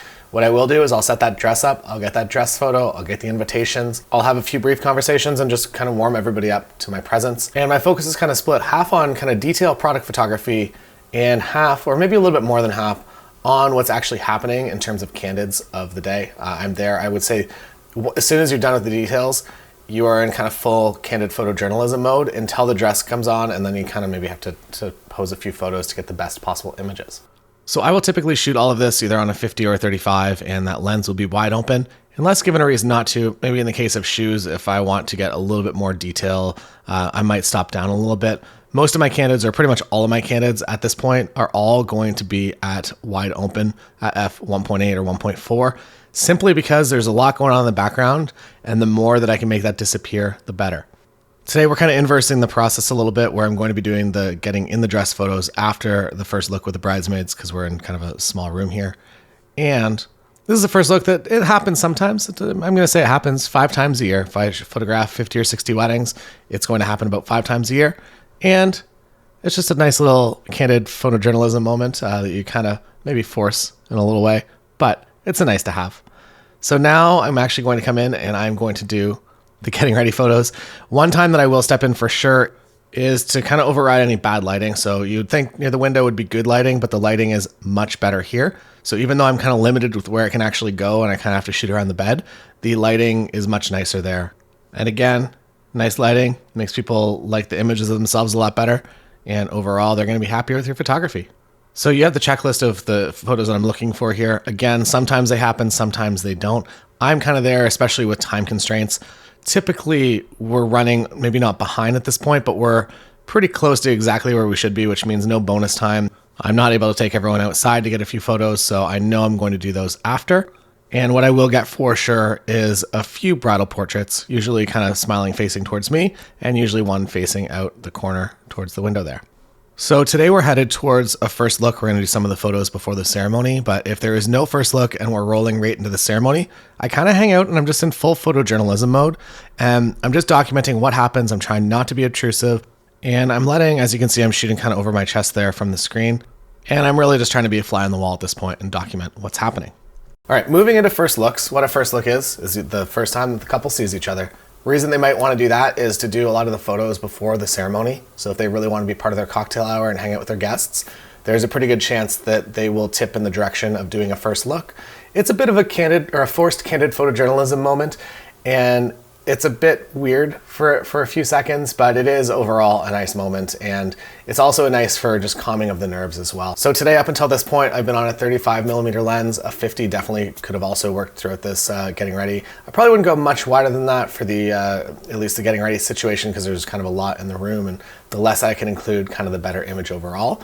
I am now switching to a longer lens, my 35 to 150 Tamron. You can also switch to a 70 to 200 if you want. The reason I do this is to stay a little bit out of the way. An 85, maybe I'll mention an 85, used to be my go-to for these. I stay out of the way as best I can because I don't really want to be interrupting the moment. So if I have lots of zoom and I'm able to kind of zoom around the scene rather than physically walking around the scene and maybe distracting the couple from what's going on, I want them to, as best they can, forget the moments being documented there. So longer lens definitely comes into play at this point in the day. And there's a few images, the images are on the checklist as well, the few images that I want to get. And you know what, let's just go to the first look. All right, those few images that I want to get is typically one, again, in the case of a bridegroom wedding, typically one of the groom kind of facing like this with the bride kind of over her shoulder. And then I will pivot to go get the groom's reaction. Montana, my second photographer, is here now. She had a delayed start and she gets to go home a little bit early today too, which is nice for her. I'm always after the reaction shot right there. I will get that, make sure that I have it. And then I will be switching my side and going over and getting a few reaction shots of the bride. I try not to prompt too many things within this moment. I do my best to set it up and kind of tell them like, hey, one of you is going to be facing this way. The other one's going to come up and tap you on the shoulder and you guys can just have a moment. And typically something will happen. Either they'll have somebody turn around or they'll do a little thing on their own. It'll be nice to document. Then they'll also usually have a little talk. They'll talk about what's been going on in the day. If there's any problems that need to be solved, they'll usually talk about them at this point. And I don't interrupt them. I don't prompt them with anything. And I just let them have this moment. Typically, at some point, they'll make eye contact with you and be like, now what do we do? And at that point, I usually have them either smile and face the camera or go for a little walk towards me. And honestly, these moments within the wedding day are some of the most genuine, even if it is kind of that weird forced candid photojournalism moment. Some couples will want to go for a tour of the reception space. Sometimes the decorator wants this reaction captured as well. This is also a great time to actually do photos with the couple in the reception space, because this is kind of the last opportunity that schedules align that you can kind of be in this space with your couple. Because as soon as cocktail hour starts, that kind of just becomes impossible. And especially with a couple that wants to do a first look, I don't want to take up too much of their cocktail hour. So the more that we can do now, the better. The other benefit of shooting within the reception space is that it is typically a covered space, which is nice. So you're not photographing in the bright sun like it is right now. And we're going to talk a little bit throughout this wedding day about how to troubleshoot when it just is a full sun day and the sun is at its highest and you're forced to do the photos within that time. One of those hacks is to bring them inside, whether it's in the ceremony space or whether it's in the reception space. You usually have some sort of indoor covered option at most weddings. For posing tips, there's a posing section that we've already covered within this video, but I would say overall, just find a few things that you aesthetically really like and replicate them in the beginning. I think that there's nothing wrong with that. The way you're going to replicate it is going to be different from the inspiration shot. Maybe one word of caution would be don't replicate shots from the venue that you're at. So don't look up the venue on the internet and find the shots you want and do those exactly, because I do feel like that's too close to copying. But if you find a pose that I did and you want to do a similar pose, I think that there's nothing wrong with that. Now moving into the ceremony, I remain on my Tamron 35-150 and I'm in photojournalism mode here. One of my side quests in the wedding day is to make sure that I document everyone that's there, at least in one photo. It doesn't have to be like a straight candid like that last one, but I want to make sure that everybody's represented. And when I'm in a space with lots of people and good light, I really try to capitalize on that. Now we're headed to a space with soon to be lots of people and not the best light. It is, any light is usable and you can find a way to make it work. But overall, this is a pretty challenging lighting situation. It's also really, really hot today as well. I'll do this the same as the reception, that any details that have been brought in by the couple, I will make sure that they're documented. And I'm also shooting this wide open on this lens, f2 to f2.8, so it's a variable aperture, but I'll either be at f2 or 2.8. We're in the trees, because it's the only piece of shade. Also camera bags in the shade so you don't overheat things. Cameras these days have a tendency to overheat. One of the reasons I like having a second photographer is because you can kind of hang out and shoot over each other's shoulders, and it's a little less obtrusive to the scene than just me just obviously roaming around just snapping candids at people. I don't know. I feel like the guest experience is a little bit better, and they see some photos of themselves and they're like, wow, I didn't even know that there was a photographer there for that moment. At this point, I will usually go find whoever's officiating the ceremony, and I will talk to them basically about the ceremony and make sure that there's nothing that's going to be surprising. And I will also just kind of get them to give me a high level overview of what the ceremony is going to be. Today, it's just going to be a quick 15-20 minute ceremony, but if you are getting into a space where you know the ceremony is going to be a lot more intense, that there are a lot more elements and moving parts to it, make sure you kind of have a better idea of what that is going into the wedding day. The couple will also usually tell you like, hey, go talk to Jimmy. He'll walk you through the entire ceremony. And usually that friend will be incredibly helpful. This is also something you can talk about at the first meeting as well. If it is a more complex ceremony, it's nice to have that, to know that there's somebody that's going to be able to help you out and kind of tell you what you need to know. And also specifically within that church or that place of worship as well. So I'm shooting on manual mode here, but you could very easily be shooting on aperture priority with auto ISO enabled. I would probably recommend that. For everyone coming down the aisle, they're in good light. So this is good light. They're getting nice bounce kind of off the wood back at them, filling in shadows, and it's nice. I know that when everyone gets down to the end of the aisle and they're looking back towards the sun, that light is going to be not so good. So I'm doing the best I can to get all the images that I possibly can while they're in good light. And then I am just basically hoping for a cloud. If it is bad light, I will typically shoot wider. So if the sun was directly on everyone's faces here, I might end up shooting this at 35 primarily so that I get a little bit more of the scene, a little bit more context, and less of a zoom in on just bad light on people's faces. But today, this actually ended up working out for at least half of the ceremony. So as you can see there, you can kind of lift some shadows in post and you can do what you can, but it's never going to be incredible light. So I know this is going to be good light, so I'll shoot this a lot and I'll get nice and close up for this. But then as soon as they're at the front, I will go a little bit wider. This is one of the massive benefits of the 35 to 150 as a lens, that I can get so many different variations very quickly. If I was on a 70-200, I'd have to be moving a little bit, or if I was on a prime lens, I would kind of get the same frame as they kind of walk through it. There's no right or wrong way to capture a ceremony as long as everybody looks good and you're capturing the moments. I don't think that your lens will matter too much, but I will say that this lens really does help me out. You have my shot list for what I usually look for in the ceremony. And to kind of run you through it, typically what I'll do is I'll be at the front of the aisle as they're coming down, usually to the left. Bride-groom wedding, I am photographing the groom's reaction of the bride at the end of the aisle.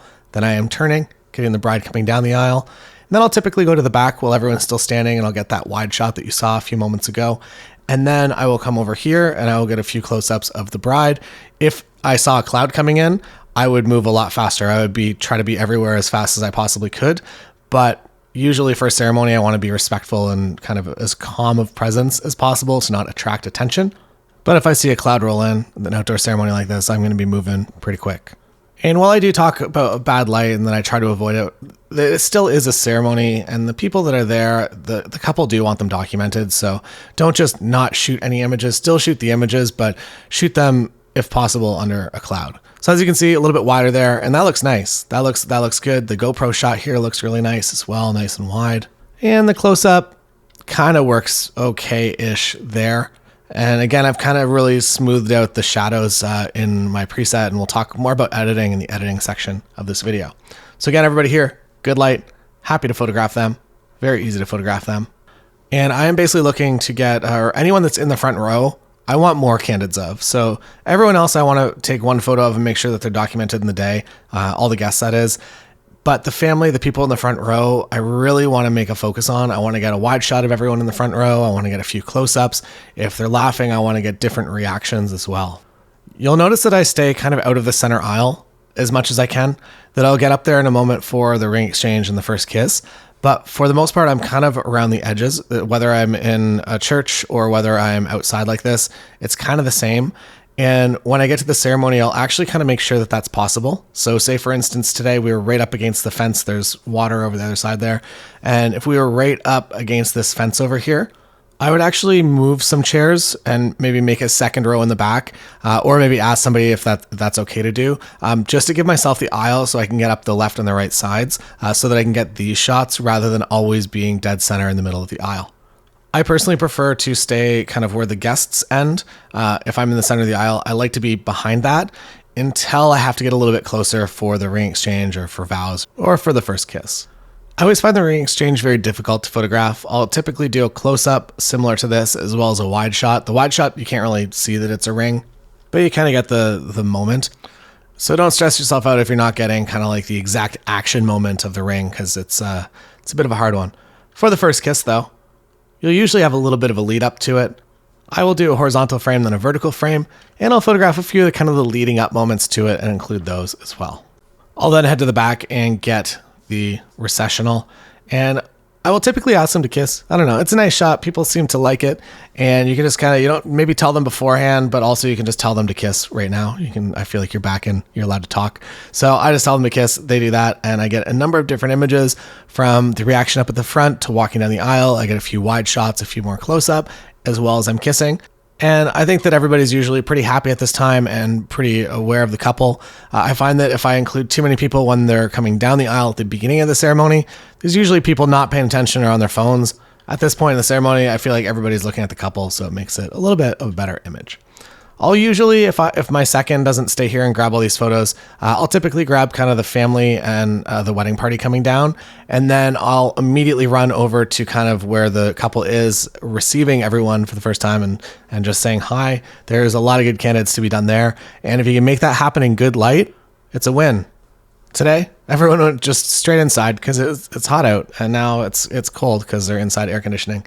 We are going to be doing all the family photos first. So the way that I usually run family photos is I will kind of set up the scene, and then I will bring everyone into it. So I'm kind of clearing enough room. I know there's going to be some larger group shots, so I move a few of the chairs. Make sure you move them back after. And at this point, I go and grab the couple, and I'll have them come in, and we'll start our family photos. If you are photographing something that is a symmetrical object, make sure that you are photographing it in a very symmetrical way. Move people over by steps if you have to, because you could move them in post-production, but it's just very apparent if everyone is really shifted off to the left or the right.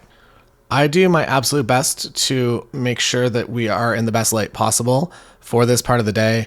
I don't love to light everything by flash. I guess maybe that statement goes throughout the entire day, but I don't love to light everything through flash specifically now. So if I can do this natural light and I can find a spot, I am the happiest.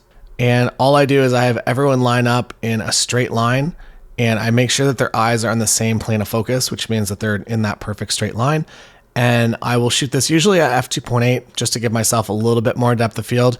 And that works very well for one line of people standing. If you get a second line behind, maybe you go down to something like f6.3 or maybe f8. But I will typically try to keep everybody in one line while it's possible. Just, I don't know, everybody gets to see their outfit that way. You get to see the full people. And these are typically the images that are printed, so you can actually see them and they're not on a tiny little cell phone screen. As I mentioned in one of the earlier videos, definitely make sure you have a list of family photos, especially if it's your first wedding. It's very, very nice to just have that going into the wedding day, knowing that, hey, we need to do 15 combinations, no problem. Then I always ask them to have somebody else that knows who everyone is help me kind of just get people on deck for the next photo so I can focus on the photography. If I have a second photographer, sometimes they do this job, but usually I would say it's a cousin or just a family friend, and they definitely speed the process up a lot. And it will also stop someone from coming in and starting to direct and set up groupings that could be done over the reception. And this gets the couple back to cocktail hour a little bit earlier. So moving into the bridal party photos, this was, as an introverted person, this is probably the most difficult part of the day. And it's gotten easier the more that I've done it, but in the early days, it was very challenging for me to control groups of people. And the family photos, I feel like it's very, very simple. Everybody knows they stand in that line, they get that photo taken. But for the bridal party, there are kind of more social factors at play. One might also include alcohol. People just get a little out of their mind sometimes. And it becomes a little bit challenging to do your job, especially if you are that introverted personality type. So one fortunate thing that I've been seeing over the past number of years is that the wedding party photo section of the day is becoming smaller and smaller and smaller. At one time when I was first getting started, we would have like 3 or 4 hours to do a photo session, and that was just way too much time. You just did the same combinations, and at some point you're like, I'm just doing the same, standing in the same spots, just in different places. I feel like I'm out of ideas. And fortunately, and you'll obviously have to see if this is the truth with your couple as well, but most of my couples are pretty happy with maybe 2 or 3 different photos with the entire bridal party, and then they want to get onto photos of just the 2 of them. So let's go on camera and talk about what I do in real life. So look at that, a little bit of a win. We got clouds. Clouds are nice for this part of the day. You can photograph in any direction. I'm using the pathway as a leading line here, and the main idea is, like always, make sure people are first in good light, second, look for backgrounds. And similar to what my shot list looks like, I'll usually start with the very boring smile, face the camera. Then I'll have everyone look at each other and do that fake laugh. And usually it's stupid enough to make people actually laugh. And then I will move to individuals of the bride in this case and each of her girls. And then I will move to full bridal party shots. And I'm getting ahead of myself. Here we go. Simple, easy. Can use the exact same spot. All I'm looking for is kind of a simple background, and I'm hiding the blue porta potties that you can see through the tree there. Very conscious of that. Everything else looks great, but the blue porta potty is a bit bright. So we just kind of assembly line style. Everybody just goes through and we just do a simple photo with everyone. And I will typically do a regular smile, face the camera, and then something candid where they'll just look at each other. I will also do full length, absolutely all of the time, and sometimes also crop in for kind of a 3/4 length as well. Now moving in to the other side. We are fortunately here in the shade, and I will keep the light at their back, so they're a little bit backlit in here. And I'll be very conscious to make sure that no sunspots are kind of peeking through and on people's heads or on their shoulders or something that looks a little bit weird. I want very even shade if possible. And usually, even if it's the middle of the day, you can usually find a way to get people kind of in that open, calm shade. And I will do the same thing with the guys as I did with the girls and get those individual shots. Usually it'll be one very serious one and then one more funny one, or that maybe they're squeezing each other's butts or whatever it might be. But usually there's kind of one serious one. I make sure I get that, but then also there's going to be a bonus element as well. And now we move into the actual wedding party photos. So I'll typically do one. If there's sides, I'll have everybody on one side. I'll have everyone line up ceremony order. And I'll start with the basics, so everybody on the same plane of focus, so everyone's eye lines aligned. And some bad news, my GoPro died. I have more battery, we will replace the battery, but I am there first and foremost as the actual photographer, so YouTube content, sorry, it does come second. I will do the photograph of everyone smiling, facing, looking towards the camera. I'll do the same, make everybody look at each other, laugh around a little bit. And then I'll do the second, look at each other and smile at each other, laugh at each other, tell each other stories. And then I'll usually have everybody walk towards me as a group. And I'll do these combinations in two ways. So I'll do it with the regular side. So if it's bridegroom wedding, groom side, bride side, all just in ceremony order. And then I'll mix it up with usually dresses and suits if it can kind of balance, and I'll do a few shots that way. And after those kind of, I would say 6, I kind of do the same thing, line it up again in a different location, look at each other, laugh, then walk towards me. Once I have all of those photos, I'm usually personally pretty happy, and I will kind of bring this to the couple. I'll be like, I'm happy. If you'd like more photos at the bridal party, by all means, we can do them. But otherwise, let's just do some photos of the two of you. And I would say once you kind of have those combinations, usually people are pretty happy to be like, they can all go to cocktail hour and we'll just finish off just the two of us. Also, because it is your job as a wedding photographer to work within the elements that you're given, today, apparently the entire main street area is shut down in Elora here. So there's gonna be a heck of a lot of people. The venue is right downtown in those closed streets. You can't get the usual shots that we would get because the street's gonna be full of people. So you gotta get a little bit more creative. Maybe there's something to be said about putting yourself in a box. I feel like that's the same with prime lenses, that if you're shooting primes, that you're within a bit of a creative box, that lens doesn't zoom. So you will have to make a few different compositions than maybe you would normally make on a wedding day. And I like that. I like to be pushed a little bit, comfortable yet a little bit pushed at times. So I will get the basic shots that I need, smiling, facing the camera, full length shot always, a photo of them maybe holding hands and walking away so I can get the full length of the dress. And once I have kind of those shots, I'm pretty happy. There are also shots you can kind of do anywhere as long as you just have a little bit of shade, or you have some nice warm backlight sunset. Or if it looks like it might rain, I start with those shots before doing family or bridal party. So one thing, if you're shooting wide, everything's going to look very wide out here. But if you walk away a little bit and shoot more telephoto, it compresses the bridge in the background. A lot of focus right there. I did not step in any of the water, which is nice. And what I was mentioning there, so wide shot, you shoot this photo at 24 and you get really close to the couple. The couple and the rock that they're on is going to be very, very big. But the further you get back, so if you come way back here and you shoot it at something like 100 millimeters, you're getting that really nice background compression where it appears to kind of bring the bridge a little bit closer to the couple, and it fills your frame and makes a little bit better of a scene. And it just looks darn nice like that, I think. Adds a nice kind of focus roll in to the scene. And I do the same, kind of the smile, face the camera. I get that safe shot that the family's gonna want. And then I also get some more artistic stuff with them kissing, or that's about all. They're on a rock, they can't really do a whole lot. I can't really move anywhere because everything is weird and slimy and wet. So that's the photo. I'm limited by where I can actually walk. So as you can see, and as I talked about in one of the earlier videos, I split my sessions up. So this was a bit of a longer session because we had to walk down to this rock. But typically I would say I do maybe a 10-minute photo session with the couple at this point in the day and get them back to cocktails. I've already done a 10-minute session with them around the first look, and I'll do another 10-minute session with them at sunset. And that half hour broken up over the entire day feels a lot better, I think, to couples than trying to do a full half-hour session. Also, you get a lot more variation throughout the day, and the prime time that I want to be photographing is sunset, or even around now is actually pretty good. But my prime would be, if I could only do a sunset session, that's the only session I could do all day, I would be happy with it, even though hair and makeup might not be 100% what it was. Usually they'll get touch-ups throughout the day, but I would say that the lighting and the general feeling of the couple at that point, that in the afternoon, there's still some tenseness. Usually after a glass of wine, they've sat down for dinner. Maybe the speech is the only thing that they're nervous about. Other than that, they can just relax and be themselves. That's why I find that the sunset session is the best, because of all optically, everything is awesome, but then also emotionally it feels good too. That's a shot of him and his best man up on the rock. They wanted that one. All right, moving into the reception, there are a few lenses that you can choose. I typically would say that if I'm not on this Tamron 35 to 150, that I'm typically on an 85 millimeter lens. I like the 85 because it allows me to get a little bit of reach in the reception, and I don't have to be over top of anyone's shoulders.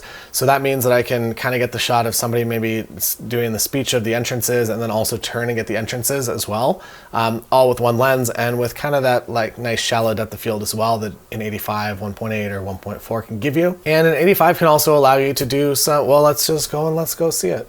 So one of the benefits of the 85 or something that has more zoom is you can kind of isolate elements. So even though the room is full of people now, I am able to kind of zoom in and get some detail shots and make that background disappear a little bit so it doesn't really seem like there's people in the room. A bit of a workaround when you just can't be in two places at one time. But this is why we get the shots earlier in the day. So you get the wide shots, you get all the shots you can earlier, and then you come in and you kind of get what you can now that everything is officially set up. So I'm going to stay on my 35 to 150 because it still is kind of ambient brightness in here. And if it got darker, I might go down to something that I can shoot at f1.8 or 1.4. But right now, I'm pretty happy with this. I also know they're going to be walking into their first dance, and the 35 to 150 is going to give me a lot of opportunities to get different frames very quickly and also stay a little bit off the dance floor and out of their way.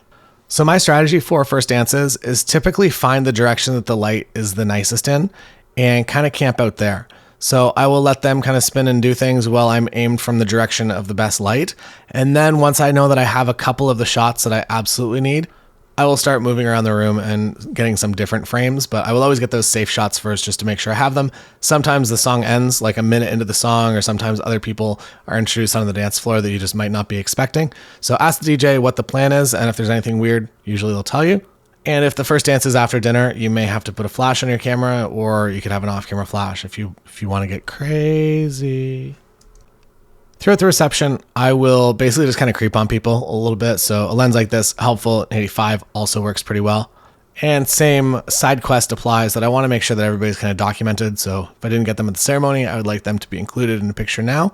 You can do that by photographing some of the tables a little bit wider, or if you're really ambitious, you can actually go around and do table shots. So you can bring the couple with you and they can do a photo with each of the tables, or you can just walk around your own and get the tables to stand up and smile and face the camera.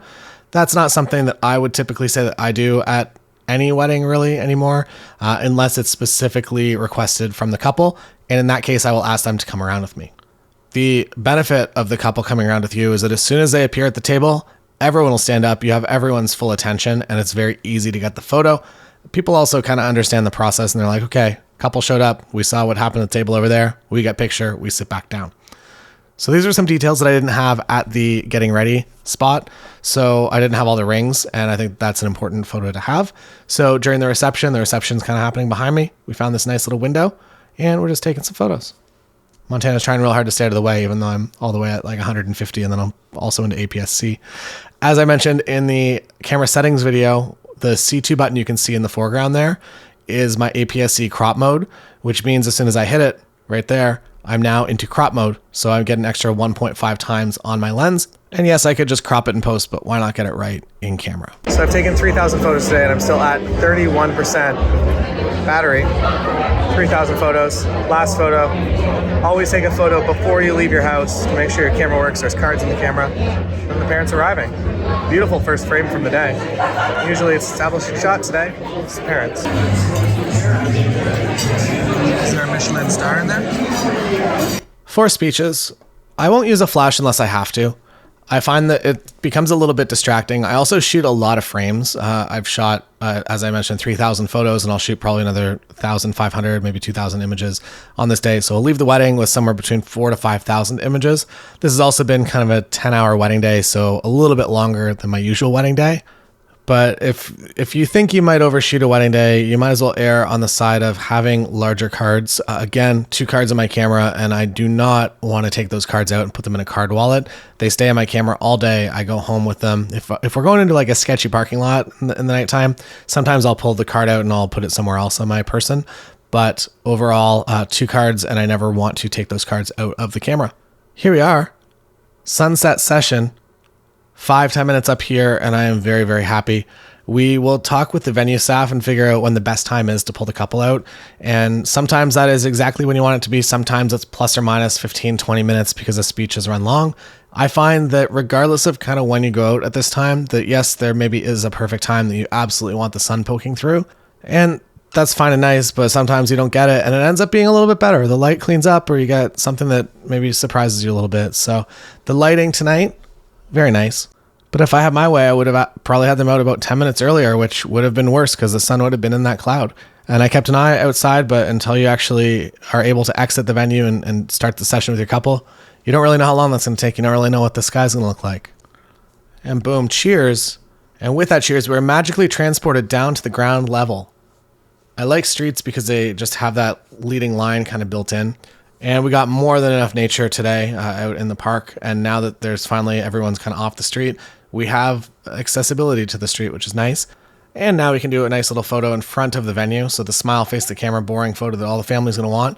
And then have them hold hands and walk towards me and look at each other, smile face each other, love each other, put an arm around each other, maybe stop, do a kiss. And then back to the reception. I don't like to take them out of the reception for too long. Every minute you steal is a minute that they don't get to have their wedding day, that they're taking pictures with you. So the more they can be in the wedding day, the better for me. So I used to use flash a lot at this point in the day. I use it less because you can really get good high ISO performance out of newer cameras. So unless I absolutely need to use flash, I'm not going to be using it. And the primary thing I'm looking for is quality of light. So I want the quality of light in this room to be good. Right now, as you can see in the GoPro, that the lighting is good. Definitely test your camera before your first wedding to make sure that you know what your high ISO performance looks like actually on a real monitor with an edited image rather than just trying to figure out what it looks like on the back of your screen. For me personally, I am pretty comfortable on this Sony a7 IV going up to about 10,000 ISO as long as I know that the exposure is going to be correct. That means that I'm not adjusting the exposure too much in post-production, or you will unfortunately start to see a lot of noise popping up, especially if you have to increase your exposure. All right, Godox V1 is my flash of choice, and it is going on my camera right now. It's the GoPro kind of makes it look a little bit brighter than it is, but I promise you it's quite dark. So I bounce the flash directly above me if I have a white ceiling, or directly kind of above me and behind if there's something that's going to reflect some of that light. I don't love to use direct flash in this case, so you can see the nice bounce flash, how it lights the scene nicely. There's definitely a time and a place for a direct flash if you want that really harsh look, but I think for dancing photos like this, I still prefer bounce flash. If you're interested in seeing more about my off-camera flash process, there is a course called Off-Camera Flash for Wedding Photographers over on the members website. And it is my full workflow when it comes to doing off-camera flash at weddings, which is a bit different than other ways that I see people teaching it. Today we're only really into dancing for 5 songs and then we leave. But if you're there for a long time, you can actually get really, really good at this just with one wedding. Even if you don't know anything going in, you have, I don't know, maybe 4 or 5 hours of dancing to just experiment with. All of a sudden you leave that wedding really, really talented with flash. So here we go into the last photos of the night. Again, as I mentioned in the timeline, talk to your couple, make sure that if they're doing a sparkler send-off that you're going to still be there for it, or just kind of force a little one like this with just the wedding party. Do a couple photos, have a nice time. There's no right or wrong way to do a sparkler send-off or a sparkler photo. You can do some light painting if you want, or you just keep it simple and just smile and do this. Also, if you're not on the mirrorless train yet, so it's like a very dark environment right now, as you can see by me being at f1.4 and at 8,000 ISO, but my eye detection is still picking up kind of weirdly perfectly. So if you're not using a mirrorless camera, you might not have this functionality, but it's a very, very nice thing to have, and it does work in the evening time. And there's been a dress change. So what that means is I'm going to do a few more photos in the same spots that we were at, but at the nighttime now. And that's going to be all for the wedding day. Again, I'm getting those basic shots that all the family's going to want, the smile face the camera. And then we'll go for a 3 or 4 minute walk kind of around here, and then they will head back to the reception. If I was using any sort of off-camera flash, I would actually have the scene set up. Maybe I'll set it up with a second photographer or maybe somebody else that I know at the wedding. And I'll have it pretty much ready to go, and then I'll bring the couple in and drop them in. Right here, I can light this well enough just with the street lamps. I think that it looks pretty nice the way that it is. But if you'd prefer that off-camera flash look or the hidden off-camera flash look just with really, really high quality lighting on them, and you have a few moments to set that up, by all means, go and do that. The last active business at the wedding is today. It is the cake cut. And I'm on my 35, and you'll see that I bounce my flash. You can see that it's pointed right up to the wall there. And basically what I'm doing is I'm turning that wall into a nice little softbox there. So it looks like it's very high quality lighting. Meanwhile, it's just my flash bouncing off the wall beside them. And we're done. 2% battery remaining. We took 4,665 photos today. Dang. So yeah, obviously I have a second battery, but I think that you'll be surprised with how little you need. Charge your batteries throughout the day, keep them charged up. But yeah, mirrorless was always, oh, you're switching to mirrorless, you're gonna need 100 batteries, and I don't find that to be true at all. So that was my wedding day, and now I'm gonna change my sweater. I'm kidding, I recorded this yesterday. We're gonna go into editing, we're gonna edit some images, some different images from today, because I'm sure you're sick of looking at them by now. But first, we're going to go through my culling process and making selects.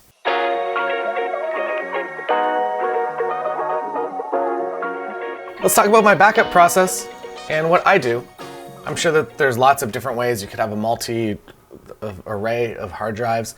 What I do is I use two. So I have a working drive and I have a backup drive. My backup drive, I never get rid of anything. I just leave it all on there. And then I archive that drive. And by archive, I mean put it in a safe. You can also run it through something like RAWZ to make the raw files a lot smaller, or Adobe DNG converter, maybe at the end of the season to make more, like you can probably fit 2 or 3 or 5 seasons on one hard drive with those programs. So what I do is I come on over here, and this is my working drive. So I have Melanie and Michael, and I go to each individual camera and I drag them over.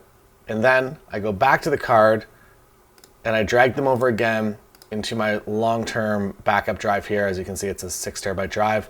And I'll put them individually from the cards. I'm not just gonna copy this and put this on my working drive. I wanna do it individually. And then I'll actually go through on my second card and make sure that I didn't miss anything. So I'll shoot, as I said in the camera settings, I shoot everything to 2 cards. And I just verify that the same file numbers are there. And I'll also go through on Mac and I'll verify that everything is here. Sometimes they show up as kind of those ghost files, and I don't want any of those. I want all the real files. I'm sure you can also use some sort of import process that'll maybe verify the integrity. I find that doing this works well, and I pretty much just sit at my computer and make sure that nothing happens. I am on Mac, obviously, and I've had a couple issues from time to time, not recently, but where Finder would actually error out or something and it would restart while it was downloading the cards, and that would actually cause some of these to show up as not fully written files. So working drive is a solid state drive. It is a SanDisk SSD. You can almost see it. I'm sure you can see the silhouette right now. And I got these on Black Friday and they were on an incredible deal, and I bought a bunch of them. So I use those as working drives. Same deal, I don't really ever format them. I think maybe I'll go maybe 2-3 years before I'll format them. I do have everything backed up online in terms of my JPEGs, my unedited JPEGs from the wedding day. And you can choose where to do that, whether it's Dropbox or whether it's something like SmugMug that allows you to use unlimited JPEG files, or maybe you have an Amazon Cloud backup system, or you're using Google Drive. There's a lot of different places you can put your JPEGs. Mine have been on SmugMug for a very, very long time, since 2008, I think. So I just keep adding there to new galleries, and most of them will give you a yearly rate for JPEG only. Some of them, if you're uploading raw files, the file sizes are gonna get a little bit out of control, and there may be a paywall at that point. But if you're doing JPEG only, you can probably sneak into some sort of free or very reasonable rate for unlimited storage per year. So the night of the wedding, I'll come over here and I'll grab all the JPEGs. You can either just, if your system only allows you to drop JPEGs, you can just select all of it and it'll just error out the raw files, or you just do something like this and select JPEG only and select all of them that way. Drag them over to whatever online backup software you're using, and then I will also do that with my video files as well. After that is all going, I will come over here and I will actually build this Lightroom catalog that you see here. We're going to be talking about actual editing, but I'll also touch a little bit on Imagen, which is the company that I use for my actual image editing as an AI solution. And essentially kind of what happens with them is that I put everything into a Lightroom catalog, I build smart previews, and then I upload that to their system. It will do, I'll call it a 3/4 cull. It'll get rid of anything that has blinks in it, or that it's just that there's a better image, or there's a bunch of duplicate images. And then I'll go through and I'll refine the cull from there, and then I resubmit it, and it will edit all of those photos almost exactly as I would. And then I add my preset on top of it just to change the colors around a little bit depending on the venue that I'm at. So yeah, that is my process for backing up 2 drives: working drive, backup drive. Drag from the card to each of those individually, and then verify with your second card, or even drag your second card on top of it to make sure that it doesn't have any files to add. I like to do it just visually by making sure the same numbers are there. And this is what has worked for me Once I am finished my gallery, as we're gonna show you in this video, I will upload everything and then I'll have a final gallery online forever. It's not something I'll ever take offline. I tell my couples it's online for I think 3 to 5 years, but I haven't taken anything offline yet. Because myself as a customer, I appreciate when that happens and everything's just online for a long period of time, because I don't have access to all of our wedding photos on my phone, so I like to just go in the gallery and pull them whenever I want to post something. That said, always back up your own wedding photos somewhere too. That's the backup process, and now we're going to go on to selecting images. So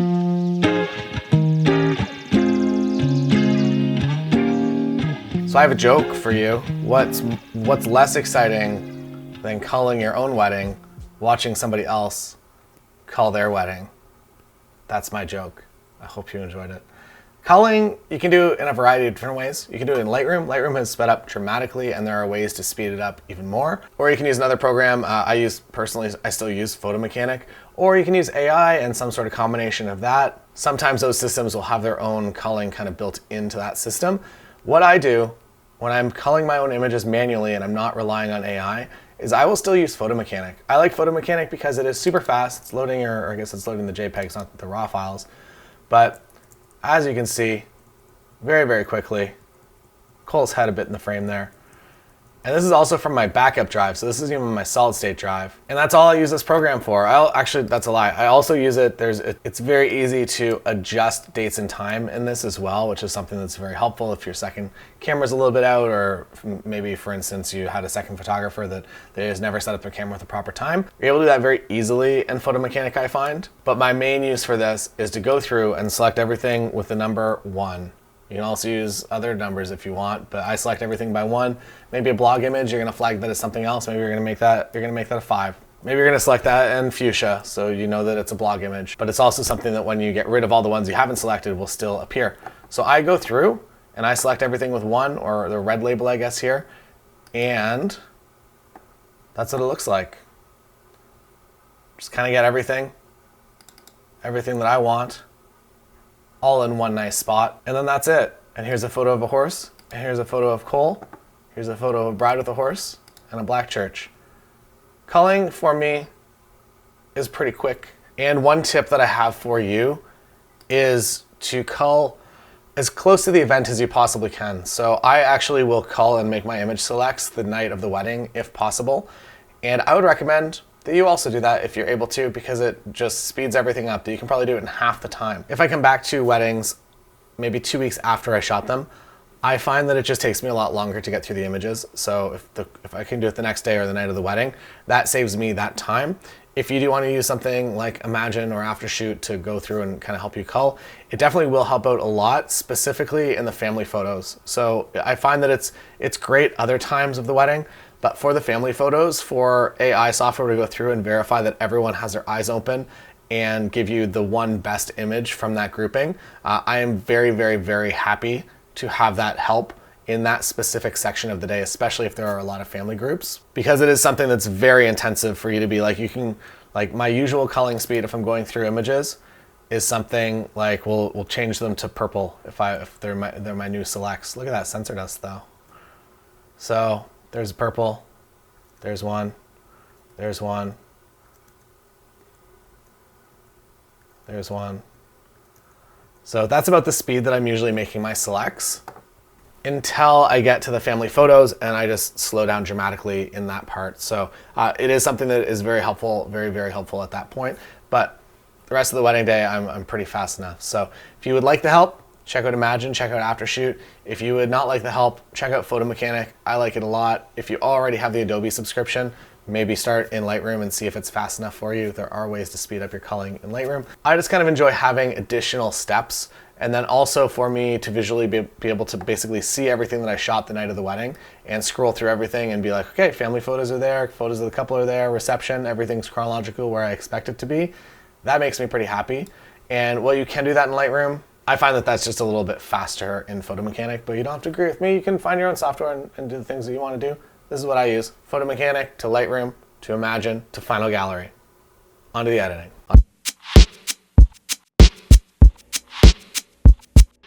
All right, editing. I use Adobe Lightroom primarily as my editor, and we're gonna go back to the images we just selected. I refined a little bit. I got rid of a few. I don't want to go through too many of the same looking images with you, but dragging them over like this, and I click the import button, which is hiding right down here. All right, now that we have everything loaded into Lightroom, I will go through here. You have access I gave you some presets. If you're interested in the intro there's a link down below. And you don't have access to all of these. These are all in the larger preset pack, but you do have a few. I also have a few other presets here from Impossible Things. I was doing some testing earlier. Let's begin. Let's not start there. That one's the hardest image. We'll end there. Let's start easy. Very simple image. This is straight out of camera. This is how it looks. And now I'm going to use my CL preset. So this is the preset that I use pretty much on anything, or at least as a starting point. I will typically, for a wedding day, use either CL if I want this kind of more contrasty version, or TI, depending on skin tones. I have a very red skin tone, and CL kind of pops a bit weird with me. So if I'm photographing someone that's like myself, I will typically go into something like this and kind of soften and smooth it out a little bit. Otherwise, I'm on here, and then this is my current black and white for this season. So typically when I come into editing, I've loaded everything in, I've clicked into develop mode right here. I will find the preset that I want to use for everything. I like to maintain the consistency of it. I will hold Command A, I will select everything. So rather than adding the preset image by image by image, then I will hit Shift Command S, or Shift Control S if you are on a Windows machine. And I'll select all of these. I'll leave white balance out of it because I might have changed white balance throughout the day. But because I haven't edited any of the images yet, I'm okay to override all of these settings. So here we go. Synchronize. So now everything's gonna have kind of that same palette as a starting point. And a lot of the images will be pretty much ready to go at that point. I've definitely designed my presets to at least make up for my mistakes so that I have to do less adjustments. And I would say that this is kind of the culmination of years and years and years and years of work. And I'm finally to a point where it works pretty much on everything, unless you have a very challenging image like this one here. Look at that, there's nothing there. There they are. So we're not there yet. Let's go through some of the easy ones first.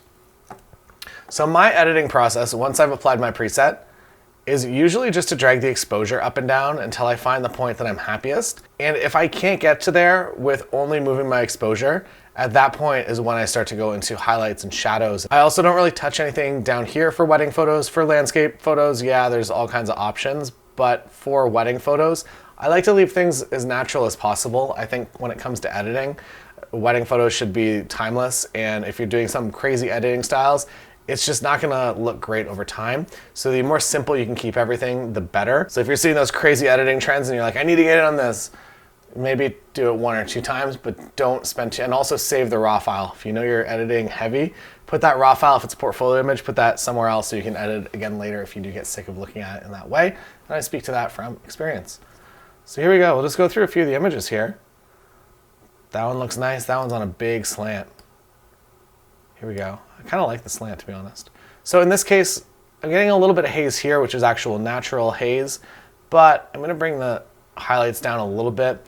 So to walk you through the sliders here, exposure is just your overall exposure from light to dark. And you can double click any of these at any time. So if you say, oh, I put my highlights in the wrong spot and you wanna go back to 0, you can do that. I tend not to use this contrast too much. What I will do is I will build kind of natural contrast, usually by bringing down the black point a little bit, and then maybe bringing up a little bit of exposure. I feel like it does more of a natural thing, at least for my eye. This is also all what I do, so if this doesn't feel right to you, do whatever style of content that you want to exist in the world. Highlights, basically just work with the mostly skies or bright parts of dresses. They bring all the highlights up or down, and if you want to get that, again, that natural contrast going, you can kind of move the highlights around a little bit and find the point that you're happiest with. Shadows, move the shadows. I feel like when you get this, you get that kind of like crappy HDR, high dynamic range feeling, and I don't really love that. So I like to leave it as natural, again, as possible. Whites and black point, I typically don't touch a whole lot. I will set my black point in the preset, and it's pretty rare that I'll be moving that too much throughout an editing session. We'll get into some more advanced local edits in a few moments here. So moving into this will probably just be a simple exposure. And then I've lost a little bit of the sky here, so I want to bring that back just a little bit. And now what you'll notice, you got some things in the background that maybe you don't want in the background. So what you do in Lightroom is you click this button right here, and you do the content aware, remove, and a lot of the time, you can just kind of click it one time and it works. That's pretty close. Now it's not close at all. Now it's close again. So what I did there is I moved my brush to the point that I want it to be, and I used the brackets keys, open and close bracket, to make the brush smaller and larger. And then I just placed it right on the thing I want it to disappear. I do this a lot for fire alarms and for running man signs in reception spaces. I would say that is my #1 use for this tool. You can also remove anything if there's like people in the background that you wanted to disappear. You could also do it that way. To move into a slightly more advanced feature and a new feature is you can use this masking button here, and you can select just the subject or just the sky or just the background. And if you are working with a really high dynamic range sky, what you can do is you just select the sky here in the mask, and now it tells you that this is sky, and you're actually able to bring down and make local adjustments just on the sky up there. So if you want to balance out the image, if the sky is too bright and the couples it doesn't look right, you're able to do that. Typically what I do though is I do the opposite, and I will do a subject mask, so it will select my couple here. Look at that, found them. And you can move the exposure up a little bit if you want. You can also refine the mask because it selected some stuff it shouldn't have. I will typically bump the exposure of my couple up a little bit, and then I will go back here to the main palette, and I will actually bring the rest of the scene down. So you can see how they just naturally kind of pop out of the photo right now, but they don't look too Photoshopped. So that's the original. It's fine. That looks a heck of a lot more professional. And that was just done with a simple mask, making them a little bit brighter and the image a little bit darker, kind of creating a natural vignette around them. Don't overdo it. I feel like this is almost overdoing it, but I'm kind of doing it for the example. I just like to have that little additional pop in there. So again, this one's probably gonna be fixed with just exposure. I don't focus too hard on saving every single sky. This sky is obviously kind of boring sky. I'm not going to go in and do a sky replace on everything. I feel like when you start replacing skies, especially like landscape photography, do whatever you kind of want. But when it comes to weddings, I like to keep the wedding day kind of actually what it was. So replacing the sky with a wicked sunset and using AI features to make it feel like it's a sunset is cool, but it's not really what it was for the day. So I don't know, maybe for your portfolio, wherever your ethics are on that, feel free, but for the actual couples images, I would say leave it as natural to the day as you can. The old way that I used to do masking was I would actually use a linear gradient, and I would bring maybe the exposure down just a little bit as well as highlights, and I would just drag and drop a bunch of these on there. So as you can see, it kind of brought the highlights down a little bit, and then I would use the M key, so it's the M key to add one of these, and I would just keep doing this over and over again, and I would kind of build my own little vignette here. This is something that I stole directly from my friend Sam Hurd, and then I would kind of balance it out. So if there's a little kind of irregularity, this would kind of be considered a vignette, which is a negative thing for your lens to have, but I kind of like it a lot. Now with subject masking, it's just a heck of a lot easier. So I'm gonna undo all of that because that doesn't look so good. This might also be one that I might do a little subject mask. Because the people are small, I'm curious if it will actually pick them out. Let's begin. Select subject. Probably gonna nail it, always nails it. Pretty close. All right, now we're gonna just bump the exposure up a tiny bit. The other thing you can do if you wanna hide exposure, or if it looks like you're like, obviously this is an exposure adjustment on a local area and that looks like garbage, what you can do is you can actually bring contrast down and shadows up. So you can kind of modify a little bit like that, and maybe also a little bit of exposure. And that way your edit hides just a little bit more. So there it is. I would be pretty happy with that image. You could also go in and refine the mask because as you saw, it kind of did a little too much kind of in this back area there. But honestly, I'm kind of fine with it. We already did these ones. Here we are, new one. This was almost a scene where the lighting changed enough that I was almost going to go to this preset here if you want something a little bit softer. It looks pretty nice. We have a little bit of a sky, which is interesting.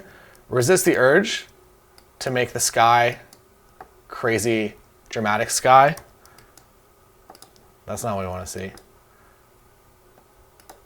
Because you're gonna hate it a little bit later. Or maybe you'll like it forever. I don't know. I don't know your taste. But I personally, at some point, would be like, why did I edit this image in this way? So I don't know, it's like the Chanel thing. Whatever you put on last on your way out the door, you take off, unless it was your pants. Next image, Let's do black and white, switch things up a little bit. So there it is for black and white. Black and white, you can also do a really, really nice adjustment here. So if you are bumping your exposure up, so somewhere like that. So I'm basically editing this mask for where I want the couple to be. So maybe somewhere around there. Then I'm gonna come in here and do the opposite. So now you can see that it creates that really, really nice separation. So yeah, play around with that if you want or don't. That's cool too. Here we are. So now I shot this at f16. When my camera is this way, there's no sensor dust. But then as soon as I turn my camera this way, there's all kinds of little sensor dusts. We're going to use those as an example. I'm pretty happy with this image overall. Maybe a little bit of exposure. And we're done. Did a longer shutter speed to get the water kind of blurred out like that. This is a very James Bond photo, actually. I kind of like it. Looks good. All right, so for removing the dust specks, if you have Luminar, if you have access to a Luminar Neo license, Luminar Neo actually has, there's a button for this and it makes it all of this go away. You can embed that into Photoshop, maybe Lightroom. I'm not sure about Lightroom, Photoshop for sure. But it basically just goes through and it just does this. So I've selected this button here, done the content aware replace, and now all my sensor dust is gone. If you're interested in brightening up specific areas, you can come in here and you can get your brush going. And same deal as before, bring that contrast down and shadows up a little bit. And that way you can kind of paint some detail in that doesn't make it look like it's just completely photoshopped and fake. Feels a little bit more natural, at least in my mind here. And that balanced out the image enough for me to be happy with it. This image here, we're getting into blue hour. So the first thing I'm going to do is change the white balance to something that is natural for their skin. My white balance, I'm always basing it on their skin. I'm also, what shutter speed is this? 1/100th of a second. At 35, that should be fine. I was shaking a little bit. It was cold. It was windy. I take no responsibility for the slight blur. I feel like it kind of adds a little bit of skin smoothing that you don't have to add it and post it. It's just kind of done. So an image like this, originally, very blue hour, very kind of boring light. Now all of a sudden it kind of looks a little bit more sunsetty, but you're not just completely forcing it to be something that it's not. An image like this in black and white would also be good because there's just some distracting elements kind of going on down over here that I like. Everything going on all here, but these farmer fields here, we actually stayed in this Airbnb on another trip, but I feel like it kind of is a little bit distracting. So something like that, a little bit better, or you could use the content aware tool and kind of paint out maybe the bright contrast elements that you kind of see over here. But I'm pretty happy with that image, and I will actually crop it in a little bit. So as we talked about in composition rule of thirds, it should never really be like dead center like that. It always looks a little bit weird. Something like that might be a little nicer of an image. Now here we are with the most perfect lighting in the world. I've added my preset and this image is done. You can also maybe see, I feel like you can't do anything better than what naturally happened specifically in this shot for like 5 minutes. Ooh, it grabbed the rock too, interesting. Okay, so I've adjusted them a little bit and I'm gonna bring the overall exposure of the scene. It looks like I brought in an off-camera flash and I lit them with an off-camera flash. I did not, they were quite far away. This was shot, I guess at 30, everything's at like 35. I guess that's a note to you. If you go to Iceland, bring it 35. I feel like the composition's a little bit wonky. I'm gonna see if I can kind of fix it with this. And, it's better, but not perfect. So an image like this, I might even edit for the actual overall image. So I kind of edited for everything that's happening in the scene. And now I'm going to go in, I'm gonna build that subject mask, and that's okay that it selected that area there. You know what? It's not cool. So I'm gonna go in here and I'm gonna kind of brush out what it did. Again, using the brackets tools, and I don't want that. And this kind of lit up a little bit too much. Anything that is in red is being affected by the mask. I think that's good there. And I'm pretty happy with that image overall. Next up, this one looks nice as is. Don't need to go and do anything crazy for masking. Also, if you notice, depending on the lens that you're using, you can also enable profile corrections here, and it will change. So as you can see there, it got rid of kind of this natural vignette this lens has. I personally like the natural vignette. I like it better without profile corrections, but that is this lens specifically. There are other lenses that are just a bit weird when they load into Lightroom without a profile correction, and you need to do that. But what it will do is it basically will get rid of any of the weird distortions that maybe a less than perfect lens would make, or even, I guess, new, very expensive lenses. You can also use transform. So if you notice that things are just like a little bit too distorted in a weird way, you can fix it yourself. Or maybe we'll use this as an example. If your buildings aren't standing up completely straight and you hit auto, usually it will kind of stretch it. You saw how it skewed it just a little bit there. Usually it will make lines a little bit more perfect for you. So if you're shooting, say for instance, against, maybe you're doing family photos and in the background there's a fireplace and you're always on a little bit of a slant, if you use the auto feature, it should usually fix that for you. A few more images here. Crop tool, something I use quite often as well, just to straighten all my images because I'm always just a little bit off. This is the tool of the red eye correction. Hopefully you're not getting too much red eye in your photos. I don't know why that's a standalone tool there, a little bit crazy. And the second from final image, I'm gonna add a little bit of warmth to that, and we're gonna see, subject-wise, what it's gonna do. Oh, that might be pretty good. So, gonna add a little bit of warmth. I felt that skin tone was still a little bit cool. It was a bit of a weird part of the day. This is starting to look a little bit too Photoshop for me, but it's an example of kind of what you can do. Maybe somewhere around there.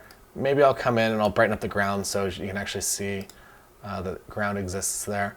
So I'm going to create a new mask here, and I'm going to do brush. You can also hit the K, the letter K if you want, and make it a little bit bigger with the bracket tool, and come down here and just add a little bit more detail to the grass.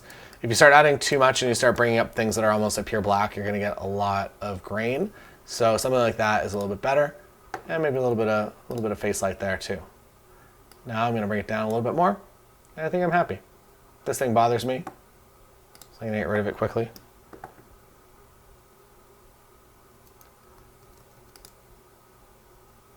If you notice that your images do have a little bit too much grain, that you're doing something and all of a sudden you're like, wow, that's a really, really grainy image, you can actually come down here and you can get rid of that grain. You can actually come down here into noise reduction under detail, and you can get rid of some of that grain. So you can do noise reduction, you can season it to taste.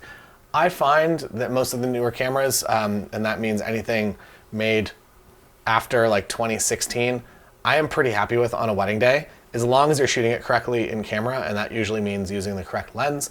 So don't try to shoot an f4 prime in the dark. You're not gonna get images that you like, and it's gonna introduce grain or it's gonna look overlit. But if you're using a 51.8, all of a sudden that image is probably gonna look pretty fine. And it's not gonna be too grainy, or if it is grainy, the grain's not gonna be distracting. I think as photographers, we have a much lower tolerance for grain and for noise than our customers do. You can also make things black and white. If you're ever like, oh man, that's the most terrible grain I've ever seen, when you make it black and white, you're like, oh, that looks nice now. All right, let's come over here into the challenge of the day. I knew this was a challenge when we were shooting it. I was like, how do I shoot that? I want to expose for this. I want to get a little bit of that nice light, but I know if I just crank the shadows right now, it didn't actually look that bad. So we're definitely gonna need some noise reduction here. Come down here. You gotta see what it does there. Well, no, I can't do it before and after, but this cleaned up kind of on the rocks here, and it's starting to look a little bit better. So I'm going to come in here and crop, straighten. Starting to look pretty nice. Skin tone back here is looking a little purpley, a little blue. So I'm gonna warm the entire scene up a little bit like that. And that might feel like a little bit too much warmth for you, but that's for you to decide. For me, I think that feels pretty nice. So the highlight slider here is obviously doing a heck of a lot because there's just such high dynamic range in this scene. And something about there I think I'm gonna be pretty happy with. And then I'm gonna see if it'll actually select my couple in a mask. And it did it. Wow.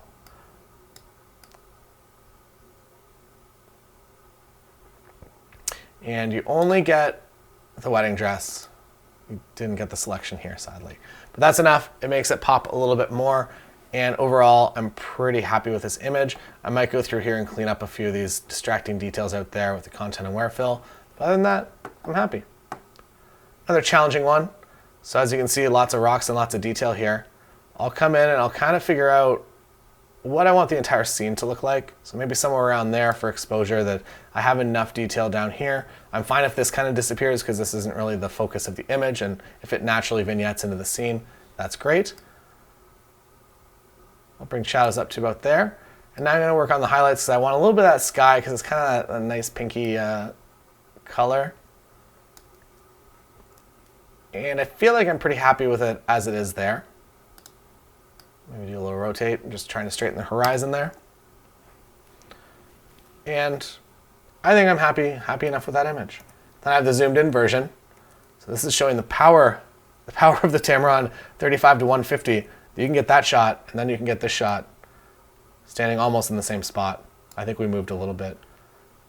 Lighting here, bit of a challenge currently, that you're getting kind of this the natural light kind of bouncing off of her dress into his face. So there's a little bit of different colors kind of going on. That would mean for me that I like this image a lot. So I would probably be doing a black and white version of it. What I actually do is I'll give them the color version and the black and white for everything. So you can come in here and you can create virtual copy, or you can hit Command, Control, depending on the system you're on, comma, or I guess apostrophe. And when you do that, it also makes an additional image for you. So it just copies it, whatever you're doing, the one that you hit the button on. And I would do a black and white version of it for them.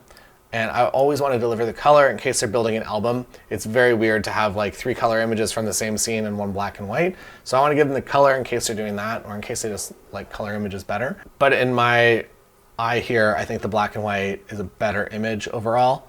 I feel like the color is just a little bit too much going on. Black and white simplifies it, and I like it a lot.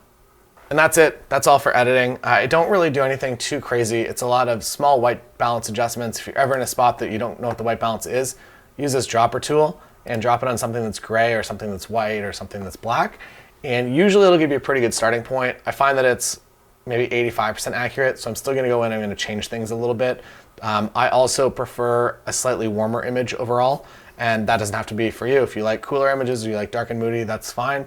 I would say that this is kind of my style generally, and I do my best for my images to kind of be this rough exposure throughout the entire day.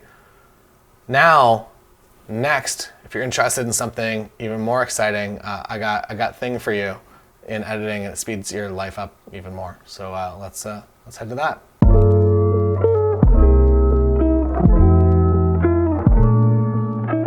So if it's your first wedding, I 100% recommend that you go through and you did what we just did. You figure out how to edit your images, but there is a little bit of a crutch that you can now rely on in AI editing. So you can just run all of your photos through a technically inexperienced editor, someone that's significantly more experienced than I am even.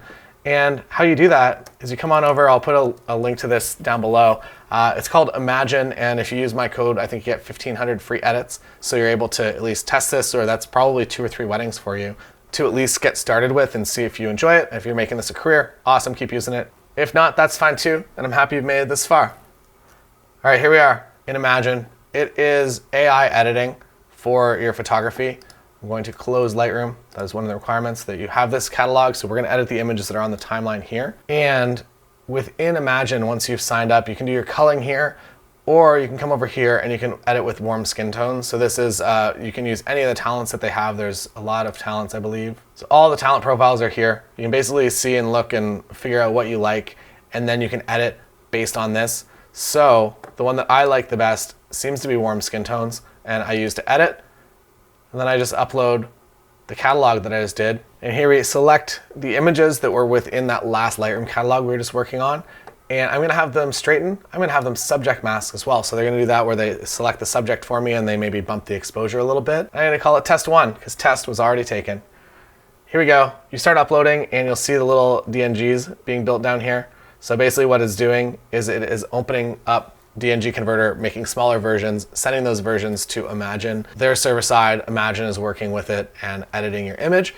And you don't have to send the full raw size, which means that I would say an average wedding on medium okay internet takes me about maybe 15-20 minutes to upload in total. So because the subject mask is currently a beta feature, it'll take a few moments longer. Usually you can edit an entire wedding day in 10 minutes. Actually shorter than that, I think it's 1,500 images in 10 minutes. So if you have a 700 image wedding day, which is typically around what I deliver, that means that you are getting your edits back really, really darn quick. You get that notification when the images are ready, you download to review, you download your edits, And now it's downloading just the XMP files, so it's downloading just tiny little kilobyte files.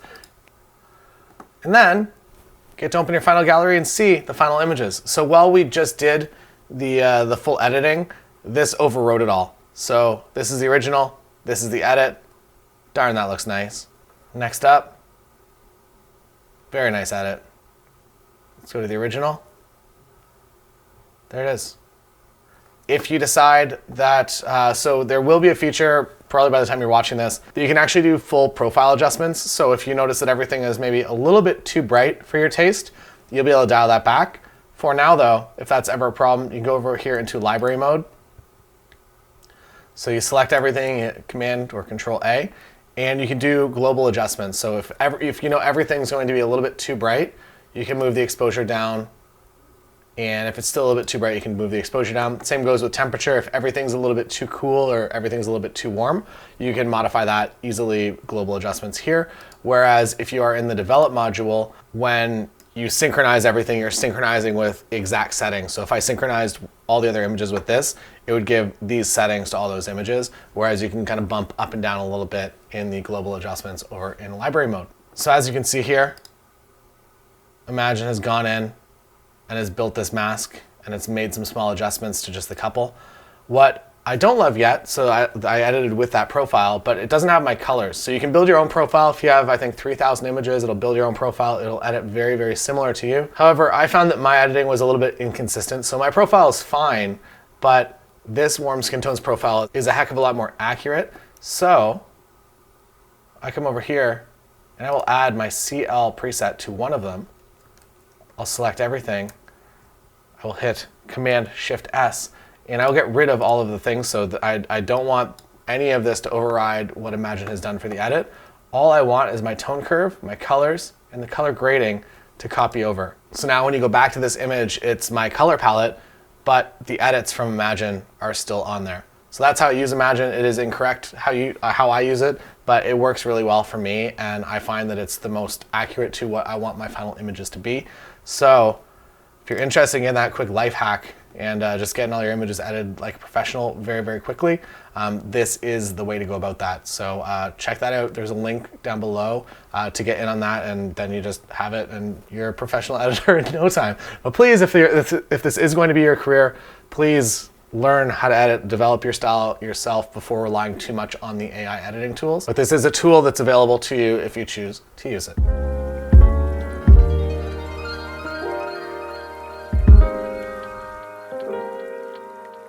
All right, now on to actually uploading your gallery somewhere. So there are a lot of different options to actually upload your gallery. First, you got to export your images. So we're gonna do a quick little export here. We're gonna call them tutorial images. My export settings aren't too crazy. I do quality 81%. People have done tests between like, I think 68% and 100%, and you can't really visibly tell a lot of difference. I'm happy with 81%. And I think everything else I just leave as default. I don't change anything else. Then I hit export, and then I'll go to a folder.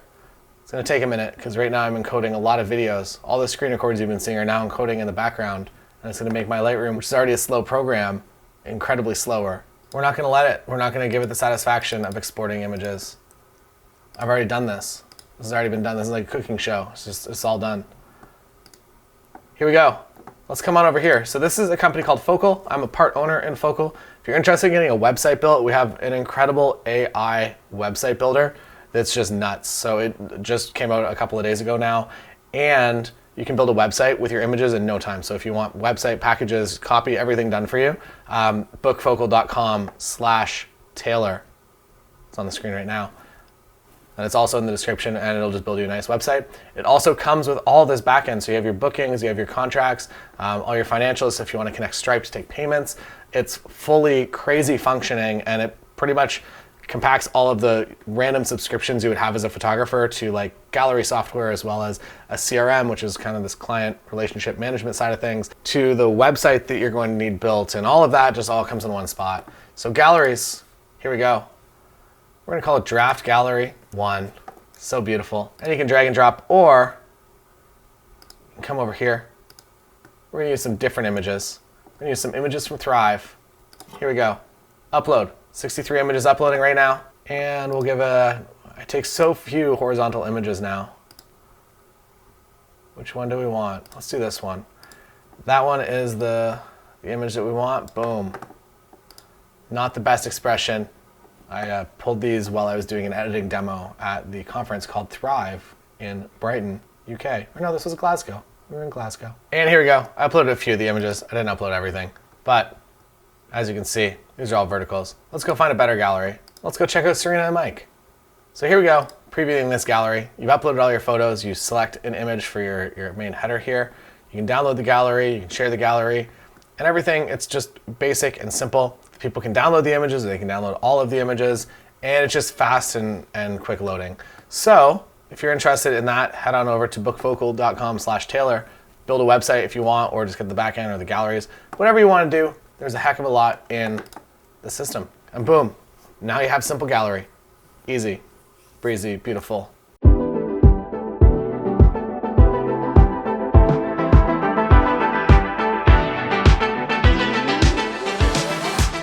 Thanks so much for going through all of this course with me. I appreciate you being here, and I hope that this has unveiled some of the mystery of photographing your first wedding. And you've probably put more effort into learning about shooting your first wedding than 99% of professional wedding photographers now. So you are much more prepared, knowing everything that you've learned, than most people shooting their first wedding ever. My first wedding, I had not been to a wedding. I showed up and I had to learn the entire flow of the wedding. Now, hopefully that's been unveiled a little bit through the behind the scenes footage. And now if wedding photography seems like it might be a pretty interesting career for you, I have a lot of content on the members website. So start with Book More Wedding series, as well as anything else that you find interesting. There is so much content over there, and I do believe it to be the best value in all of wedding photography education. So thanks for watching, and I'll see you again wherever it is I see you, hopefully in the members website. Go through there, 100% money back guarantee. So if you get it and you don't love it, let me know, send your money back. But there is so much in there, including all the downloads. You can get your contract and everything. So I do highly recommend it. Give it a shot, see if you like it. Until next time, I'm Taylor Jackson, and goodbye.